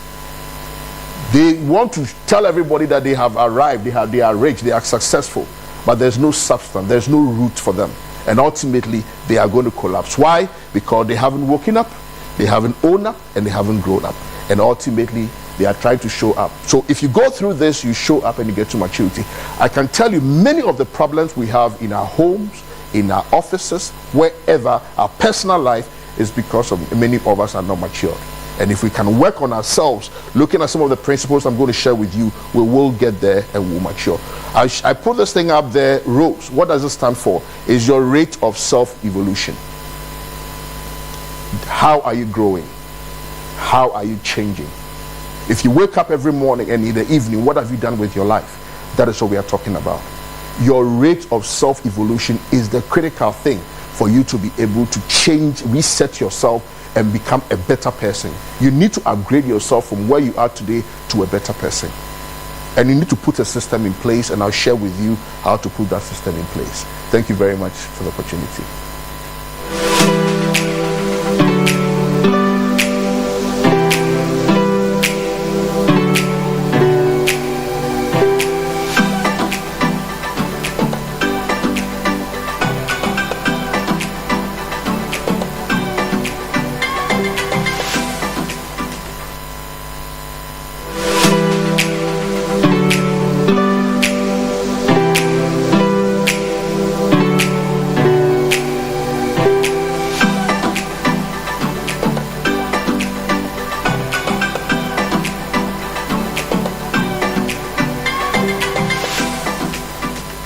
Now, I need to take a very deep breath because I've heard very heavy things. Patrick Otiekubodu, thank you for joining us this year. Thank you too. Great. Now, I need to also be pinching myself because I've been listening to you and Bernard do this for so many years now. I'm trying to wake up to the reality of this reset. Yeah, I know. That I'm the one doing this with you. Yeah, you're doing well. Thank you. You're doing well. Excellent. Thank you. But you've spoken about the fact that behavior is output. Yes. You also said that a lot of people are trying to show up, but they have nothing to show for it. And then you talk about the rate of self-evolution. Yeah. but we'll just take viewers and listeners back and take it from the filters and drivers. Yes, okay, that's fine. I guess we are so bombarded. We are bombarded with so much that we are left confused with what options and choices to make. Tell me about the filters and the drivers and how they make things complicated for our cognitive and mental domains. Excellent. Now, when we talk of filters, like I mentioned some of them, your value is a filter. Okay. Your belief is a filter. Right. The language you use about yourself and on yourself is a filter. Right. So the question I ask you is what is important to you? 2025, what is important to you? And people would say that, oh yeah, I want to get this, I want to do this, I want to achieve this, I want to go to school, I want to do that. But you see, it is not important to them. Although they claim it's important to them, it's not important. Why?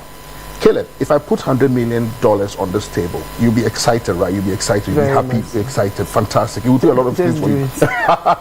But look at something. If I put that money here, and I hold your nose and your mouth, and I prevent you from breathing, you know what you tell me?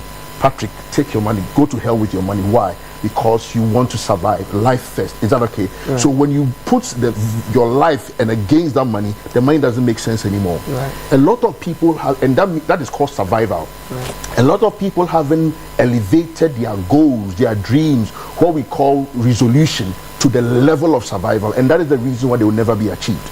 Because there is no drive, there is no passion, there is no power behind whatever they want to do. So it becomes a wish, and a wish will never be achieved, because it must be in a place where when you look at it and you are sleeping and it's even raining, you get up out of the rain and you just go there and go and do the work. You're going to act on it. You want to deliver on the dream, you want to deliver on the goal. A lot of people don't have that. They haven't yet elevated their dreams and goals to the level of survival. They haven't brought to the level of breathing and eating. No.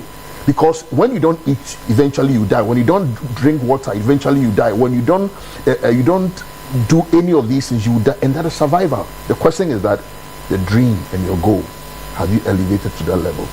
So when I say people haven't woken up, that is what I'm talking about. So if we want our filters to serve us, to our values to serve us, our beliefs to serve us, our purpose to serve us, we must elevate it. Now let me explain what purpose. Purpose is a driver. It's even higher than a filter. What is purpose? The word purpose is the same word as spiritual or meaning. In other words, purpose gives you meaning. We are a species that work with meaning. If it doesn't make any meaning, we won't do it. Okay? So we work when it makes meaning. I also said that purpose is the same as spiritual. When we say spiritual, we are talking. So look at the word spiritual. Out of it, I remove the word spirit. If you look at the word spirit and the word inspire, you see SPRR in spirit, SPRR in inspire. Why? Because they come from the same Latin root, which means to breathe. Oh. So when you wake up in the morning, what do you breathe into your life? What do you breathe into your dream? What do you breathe into your career? What do you breathe into your marriage? What do you breathe into your children? What do you breathe into your the work you are doing, your role that you are playing? What do you breathe into leadership? You know what we do? We actually expire those things because we speak negative words about it. Oh, Caleb, he won't amount to anything. Instead of me speaking positively to you, that will inspire you, that will put spirit in you, that will drive you. That is what we are talking about. So for everything that the world is made of, the people, the places, the things, the event, and for everything that the world will throw at us, we need to sift those things. We need to have your filters. Yes, filters. And then our values, our language will determine what we place value on. And we must link whatever goal we have for the year to the level of survival. Is that difficult to do? It's not difficult to you if you know how to do it. Because a lot of people, that's what I'm saying, a lot of people are not owning up. They are not willing to do the work. They self-sabotage. And therefore, they look at it, they wake up in the morning and they dream of a good life. They dream of a better life. Right. But they are not willing to pay the price. Right. Because the moment you show them the price they are going to pay for, they go back to sleep. They are not willing to grow up. The moment you show them that, look, for you to be able to get here, it is possible for you to achieve it, but you've got to grow up. You've got to wake up and work. You've got to work the numbers. You've got to wake up and do the work. You've got to deliver. You've got to put in the hard work. But they're not willing to do that. So you talked about the fact that we need to put in place a system. Yes. That will help us. Fantastic. Wake up. Yes. Grow up. Yes. Wake up. Own up. Grow up and show up. And show up. Yes. So take us through this. The first thing we need to do is reset your environment.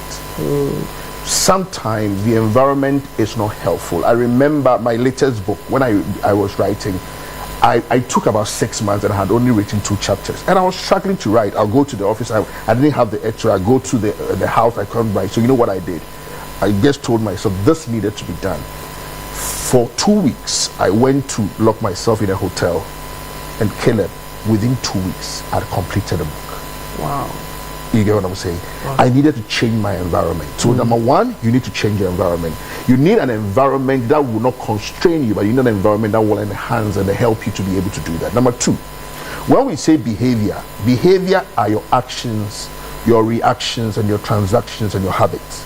You need a set of actions. If you're not willing to pay the price, if you're not willing to act in a particular way, if you want to get a lot of sales, what do? You must talk to people. If you want to be able to be a good speaker or trainer, you must read more books. You must talk to people. You yourself must be in seminars. Okay? So if you're not willing to pay the price, then your behavior will not help you to reset. The next one is your capability and skill. You need to develop yourself. You need to deliberately, intentionally, if you will, audaciously work on yourself. You must seduciously develop, read, study, learn, do something. Because you know when you do that, you help the brain, you sharpen the brain, works better for you. Right from there, and that is the level of strategy. Right from there, you move to the place of beliefs and value. What is important to you? The whys. What is important to you? And why is that important to you? What do you believe in? Do you believe in yourself? And then from there, you move to who you are, identity. What is identity? And identity is interest, is a type of belief in what is possible, what you are capable, and what you deserve. If you don't believe you deserve an amount of money, you never get it. If you don't believe something is possible, you will never, your body will not release the resources. And I always do this demonstration. Lift up your right hand, push it higher. Okay, now bring it down. Now, Caleb, while seated, touch the ceiling. You hesitated. Why? It doesn't make sense. Anytime you have something, a dream, a goal, and you can't bring that dream and goal to the level of believing that it is possible, at least for another human being has done it before, so it's possible for you. Number two, you are capable. You have what it takes to be able to, even if you don't have what it takes, you must go and look for what it takes to be able to upgrade yourself to be able to come and deliver. And again, do you deserve that role? Do you deserve that amount of money? Do you deserve that particular position? You need to work at it. And then finally, what inspires you? That is the level of purpose. So purpose. Which I've explained. What inspires you? What is the greatest inspiration? Such that everybody will be sleeping and you alone wake up in the middle of the night working on that dream. Wasn't it everybody will just be jumping around on campus and doing whatever they want to do, but you alone knowing where you want to go, you get up in the morning and pursue that particular dream, pursue that particular agenda for you to be able to achieve it. What is it that what are your filters? What is it that you want to work with? That is what we're talking about. Wow. Effective Living series, we are talking about resetting your mental and cognitive domains with Patrick Otieku-Buedu. So much to chew on so far. We're looking at your environment, it impacts you, the filters, the values you put in place to ensure that the things that the stimulus you get from the environment, you filter them so that ultimately they drive your purpose. Exactly. So you can live up to that dream. There was a point you made about the rate of self-evolution. Yes. Please throw some more light on that. If you come to the cognitive level, you see your brain is like a muscle. It grows when you use it. It doesn't grow. If you don't use it, it shrinks. It doesn't grow. It won't serve you. So if you are deliberate about your development, and these days people talk about horizontal development. Horizontal development meaning that you get one skill, add another skill, add another skill, add another skill. About 90% of people do that, and we know that it's not very helpful. Right. What we are now looking for is what we call the vertical development. In vertical development, we are looking at, you can be at the same level, but you grow, you mature at that level. You grow, you handle complex things. You begin to handle, you are at the same level, but you are beginning to handle complex things. And that is the reason why companies are now struggling, because People have gone to do their masters, they come in, they don't see any difference. Okay, so they are looking for people who, whether you do the masters or not, but you are bringing a difference. You are bringing value to the organization, value to your team, value to everything that you are doing around you, and that we are not getting that, and that is what we are looking for now. We are looking for people who mature, people who grow, people who develop vertically. Patrick, you've said a lot. Where do I start from? I want to reset my mental and cognitive domains. Where do I start from? First of all, believe in yourself. That is what I said. When you talk of identity, believe in who you are. Believe in what is possible. If you don't believe it's possible, you won't do it. Number two, believe you are capable. And I'm saying that even if technically you are not capable, that becomes a limitation. Go and look for the answers and overcome that particular limitation. It's available. Today, knowledge is all over the place. I told you, knowledge doubles today. I mean, there was even actually in the early 80s, knowledge was doubling. Now, knowledge is doubling every 12 hours. What it means is that the knowledge is available. You know, today, Caleb, just go to AI, go and ask AI anything. If you have the right prompt, you have so much information to be able to work with. There are people you can talk to. There are people who have walked that path. Why don't you go and talk to them? You know, we just need people to wake up from their slumber. You know, if you want something, you see, your home is designed for sleep.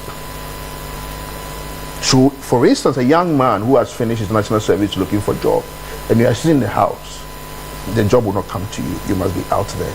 Because the home is only for sleeping. Where, if you want to make it, go out there and look for the job outside. Talk to people outside. So that's what I'm saying. So people think that, oh, when I'm home and I'm just going, no, step out and make a difference. Some are stepping out digitally. Yes, okay, that is fine. So it's still part of the exercise. That is okay. Step out. Ensure that you are stepping out. You are talking to the right people. You are attending seminars. Recently, I did this thing for a group of young people in a company. They are national service who are leaving, and I had to go and train them about CV writing and all that. And some of them have sent me there, and you know, oh yeah, they didn't have a clue about how to even present a CV. You know what I'm saying? Meanwhile, they finish university and they are sitting down. So why don't you spend that time learning how to write a good CV? Learning how to pass and attend an interview. I remember when I was on campus, every weekend I have we had Walkman, I had my Walkman on my hair, I'll be in the gardens, I'll be listening to Brian Tracy how to attend and pass an interview. Guess what? Many years down the line, I was invited for an interview. 1,500 people applied. They were looking for 16. I happened to be one of the 16. Wow. It works. Wow. It works. If you wake up, if you own up, you know that, look, I don't have it. I am weak. I don't know it. I need to learn it. So let me give you a practical example, a scenario, hypothetical that we can use to help people. Sure. So I live in Kaswa, somewhere Opekuma. It takes me about 2 hours, 3 hours to get to work. I earn about 800 cedis. I'm a security man. And I have a household, a wife, and maybe 3 children. They're all in school. What do I need to do with this mindset, all the English we are speaking today? What should I take from this? How can I use this conversation to change my life as a security man who earns little with, you know, big dreams? So you earn little. The question is that, is it possible for you to earn more? That is the question you must ask yourself. If you answer no, then obviously you won't be able to take the step. But if you answer yes, the next question is that, how can I find it? How can I do that? How can I earn more? That is the better question. How can I earn more? Because that sets you up to look for the answers. So you go into your capability. What do I have so that will help me to be able to achieve that, and then at the end of the day, do my family deserve to have a better life? Yes, if they do, I elevate all these to the level of survival, I tell you, and that person you say is a security person, he earns 800. Before you realize that person is doing farming, he's doing something else, and that is bringing him some extra income from somewhere else. Wow, Patrick Oteoku-Bredu, thank you so much for this very inspiring session. We have to link our dreams to the level of survival and believe in ourselves that we deserve better. And once we do that, our bodies will provide us with that energy and resources we need to achieve same. Thank you so much for sharing your thoughts with us. So that will be it for today's edition of Effective Living Series, resetting our cognitive and mental domains. Thank you for watching. My name is Caleb. Could I see you soon?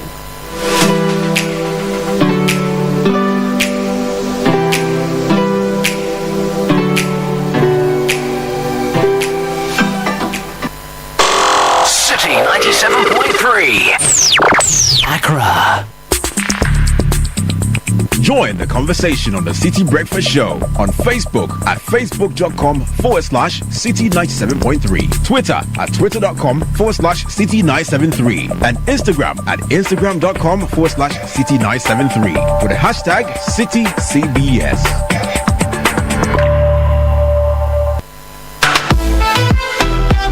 First impressions matter. Make yours unforgettable with the irresistible scent of Princess Body Mist and Roll-On. Designed for every lady who wants to leave a lasting impression wherever she goes. And for our gentlemen, there is Style Up Perfume and Roll-On. Elevate your presence with a confident, masculine fragrance that keeps you dry and fresh all day. Because your fragrance should speak before you do, use Princess Body Mist and Roll-On and Style Up Perfume and Roll-On. Your daily essentials for smelling good from dawn till dusk.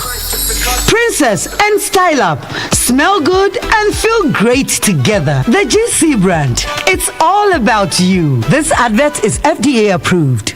Education is the most powerful weapon to change the world. At Heritage Christian University, you are assured of quality education. We offer programs like Bachelor of Business Administration, Community Development and Theology, Theology and Ministry, Psychology, Nursing, Information Technology, Information Security, and Business Information Technology. Professional programs like ICA, CIMG, CIHRM, ABE. We also offer short courses on media and IT. What makes Heritage stand out is our experienced and scholar practitioner faculty, entrepreneurial training with financial support, ultra-modern facilities, and hostels. Qualifications for entry is WASI or SSC or GBCE, HND or Diploma Top-Up. Mature 25 years and above. Heritage is located at Amasaman behind the Olympic Stadium. Contact us on 054-777-7731 or 020-229-8399 or www.hcuc.edu.gh. Heritage Christian University, educating compassionate entrepreneurial leaders.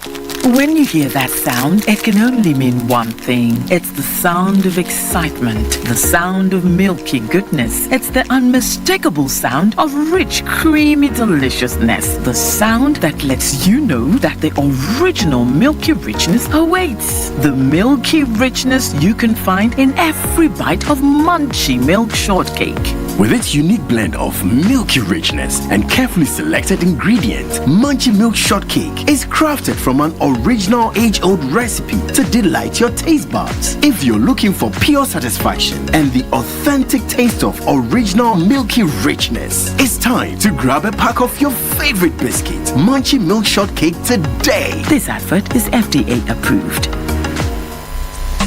Hello there, it's the Gadget Master Free TV Winner-thon.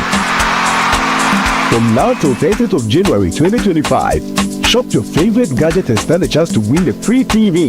And one is a water freebie a free the Gadget Master. Now we're winning free smart TV. Brought to you in partnership with NLA Caritas. Remember, the more you shop, the more you win. Shop now.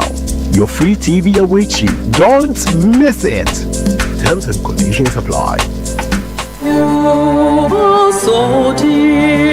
Are you looking for an institution of higher learning to unlock your potentials? Look no further than Valley View University, Ghana's premier chartered private university. Valley View University offers undergraduate and postgraduate degree programs in business administration, education, computer science, agriculture science, agribusiness, information technology, nursing and midwifery, development studies. Join a community that shapes character and provides excellent education. Apply now www.admissions.vvu.edu.gh. For enquiries, call 050-970-3052 or 030-7011-846. Valley View University, excellence, integrity, and service.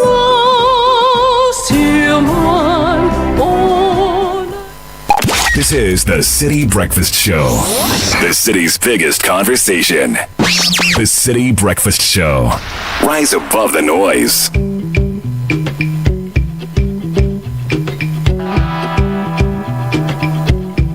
And it's a quarter to the top of the hour.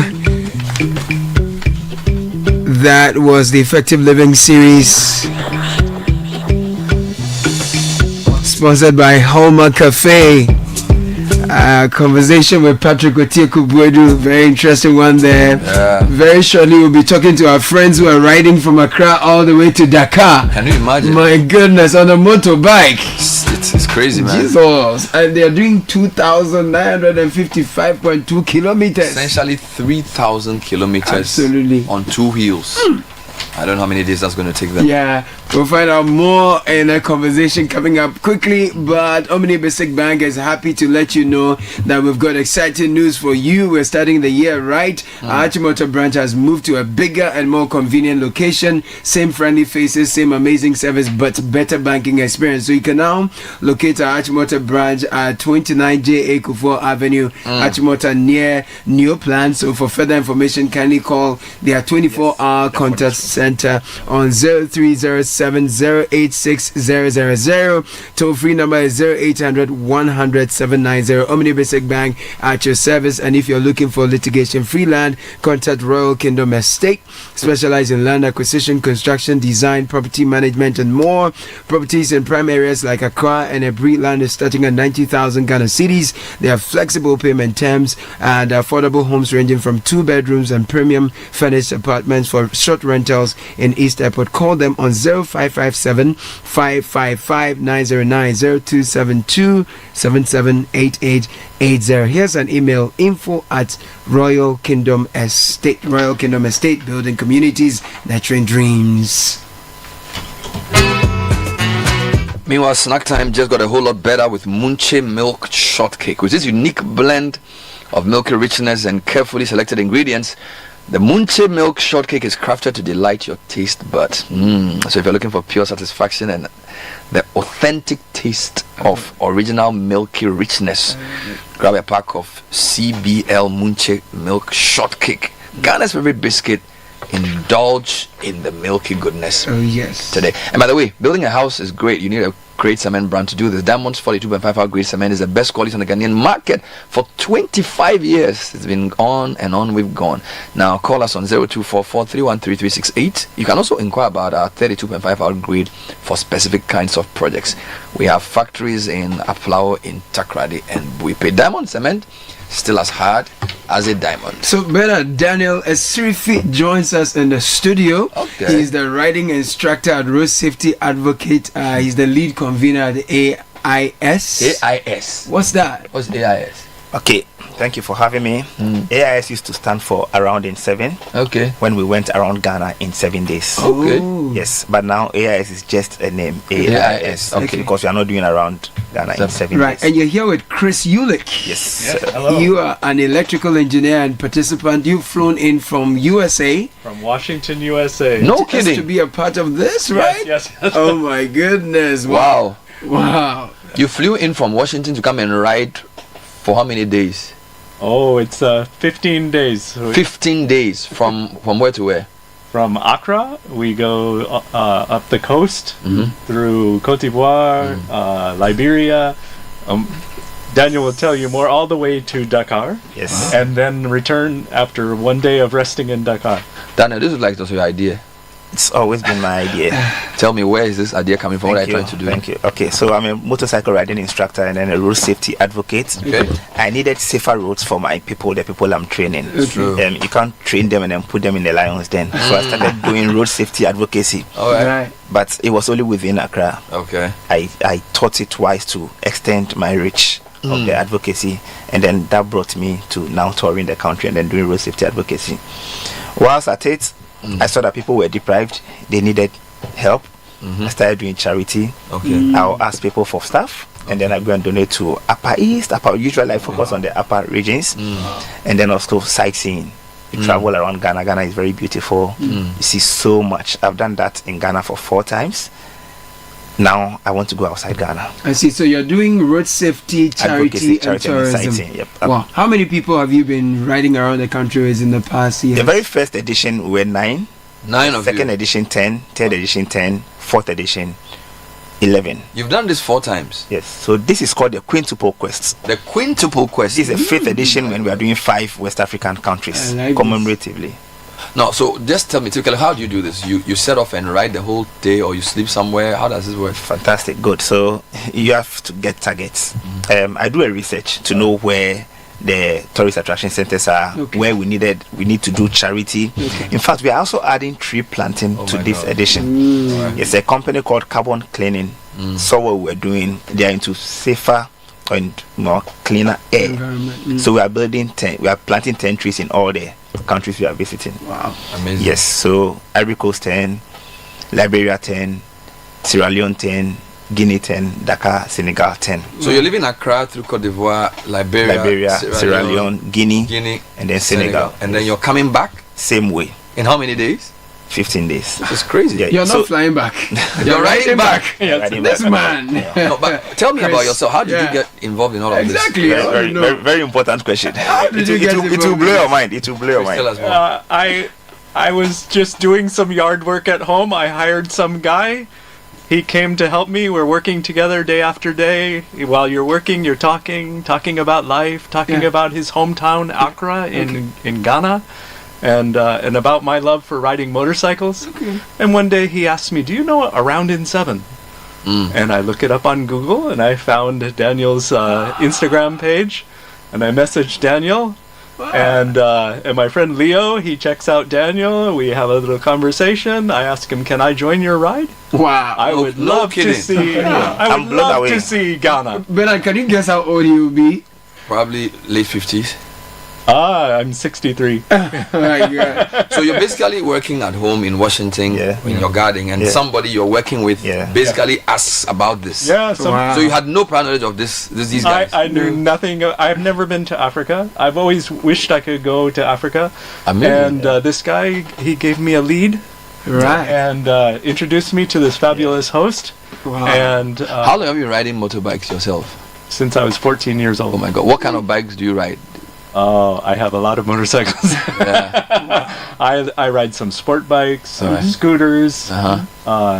Are you part of the Harley Davidson gang? I've only ridden a Harley Davidson once when my uncle rented a Harley Davidson. Let me chip in something. People will come for me, but I'll say it all the same. No real rider likes Harley Davidson. Yeah, he's a real rider. What's the difference? What's the difference between the regular one? It's very boring riding a Harley Davidson. You can fall asleep whilst riding the motorcycle.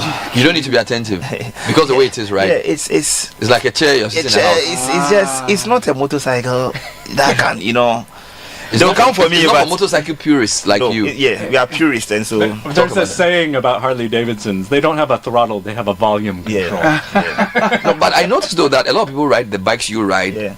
They're pretty loud these days. Do you deliberately put those? Yes. So we'll come to that. Yes. So it has a safety mechanism.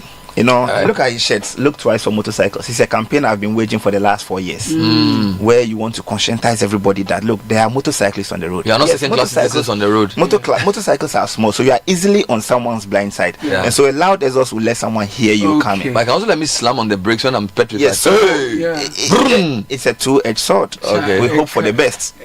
So it's a mechanism for people to know you are around. Yes. Because they're sometimes turning to you. Yes. Is that the same in the US because here motorcycles, look, for a long time motorcycles were not even obeying traffic rules because of course they were having issues with the police, and in our country we don't have traffic lights at the level of the eyesight of the motorcycle list. I don't know about the US. Is that the same way it is? I've been riding in Ghana just a little bit, like a few hours, and it is chaotic and crazy, very intense. It's not at all like riding in the United States. We have a much wider lanes, very organized traffic. Everybody obeys every light.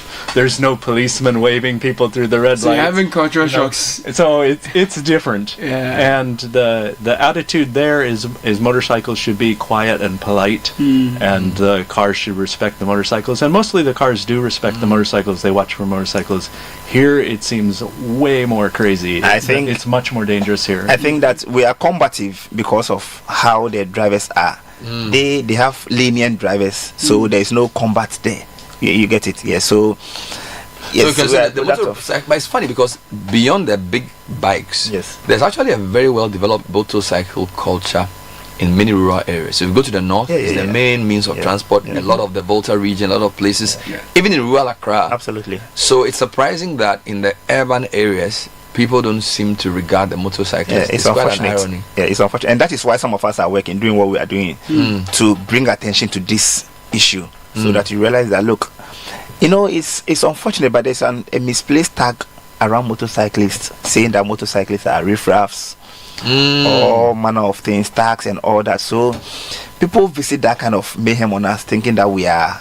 But how big is your community of? Because you are not riders like for livelihoods. So there are people who do dispatch riding, who do riding to go to farm. You guys are more like recreational riders. Yes.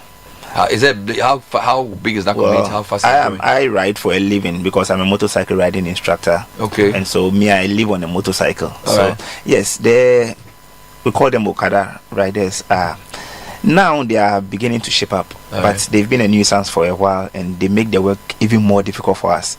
Like when we are doing the route Look Twice for Motorcycles campaign, you approach a driver, talking to them, and says, "Go and talk to your Okada people first, because they are breaking our mirrors." But you talk to your Okada people first. Absolutely, I'm in agreement. I'm in agreement. So they have made the work difficult for us. So, in as much as we are appealing to the drivers to be careful when dealing with us, we're also appealing to the other motorcyclists that look, your work makes it even more difficult for us.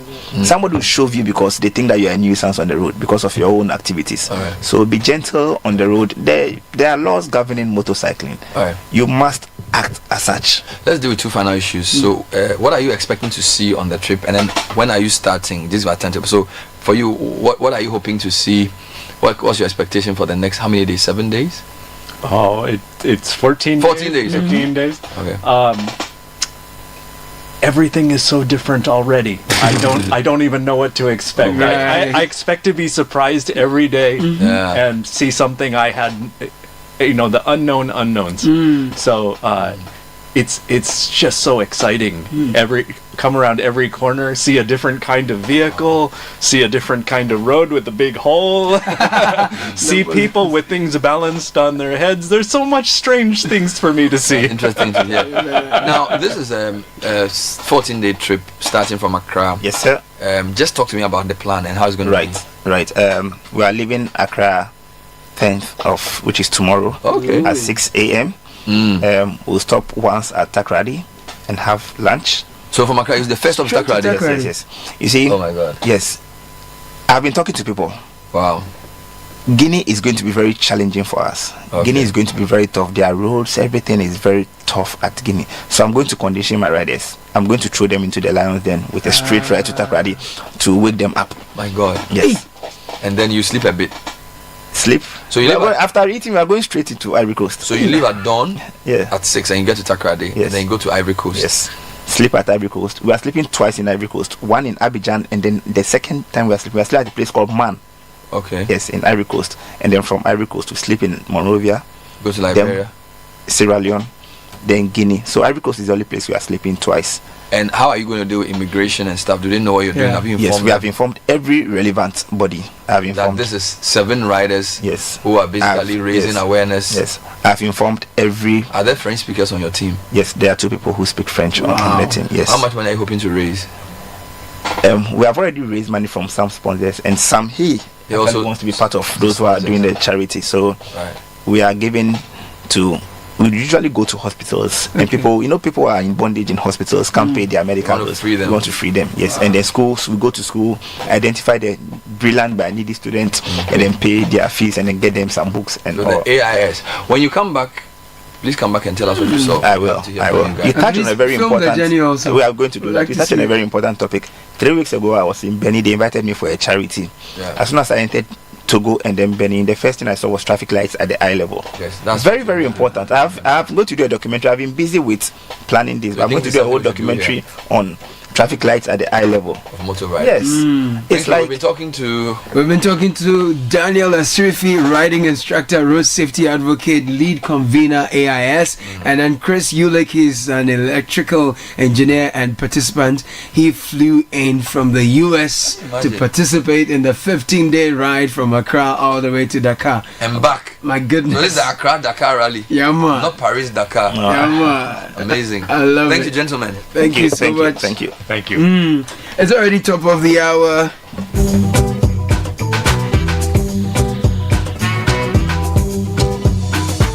And Zoe Abubaidu joins us with the news at 10.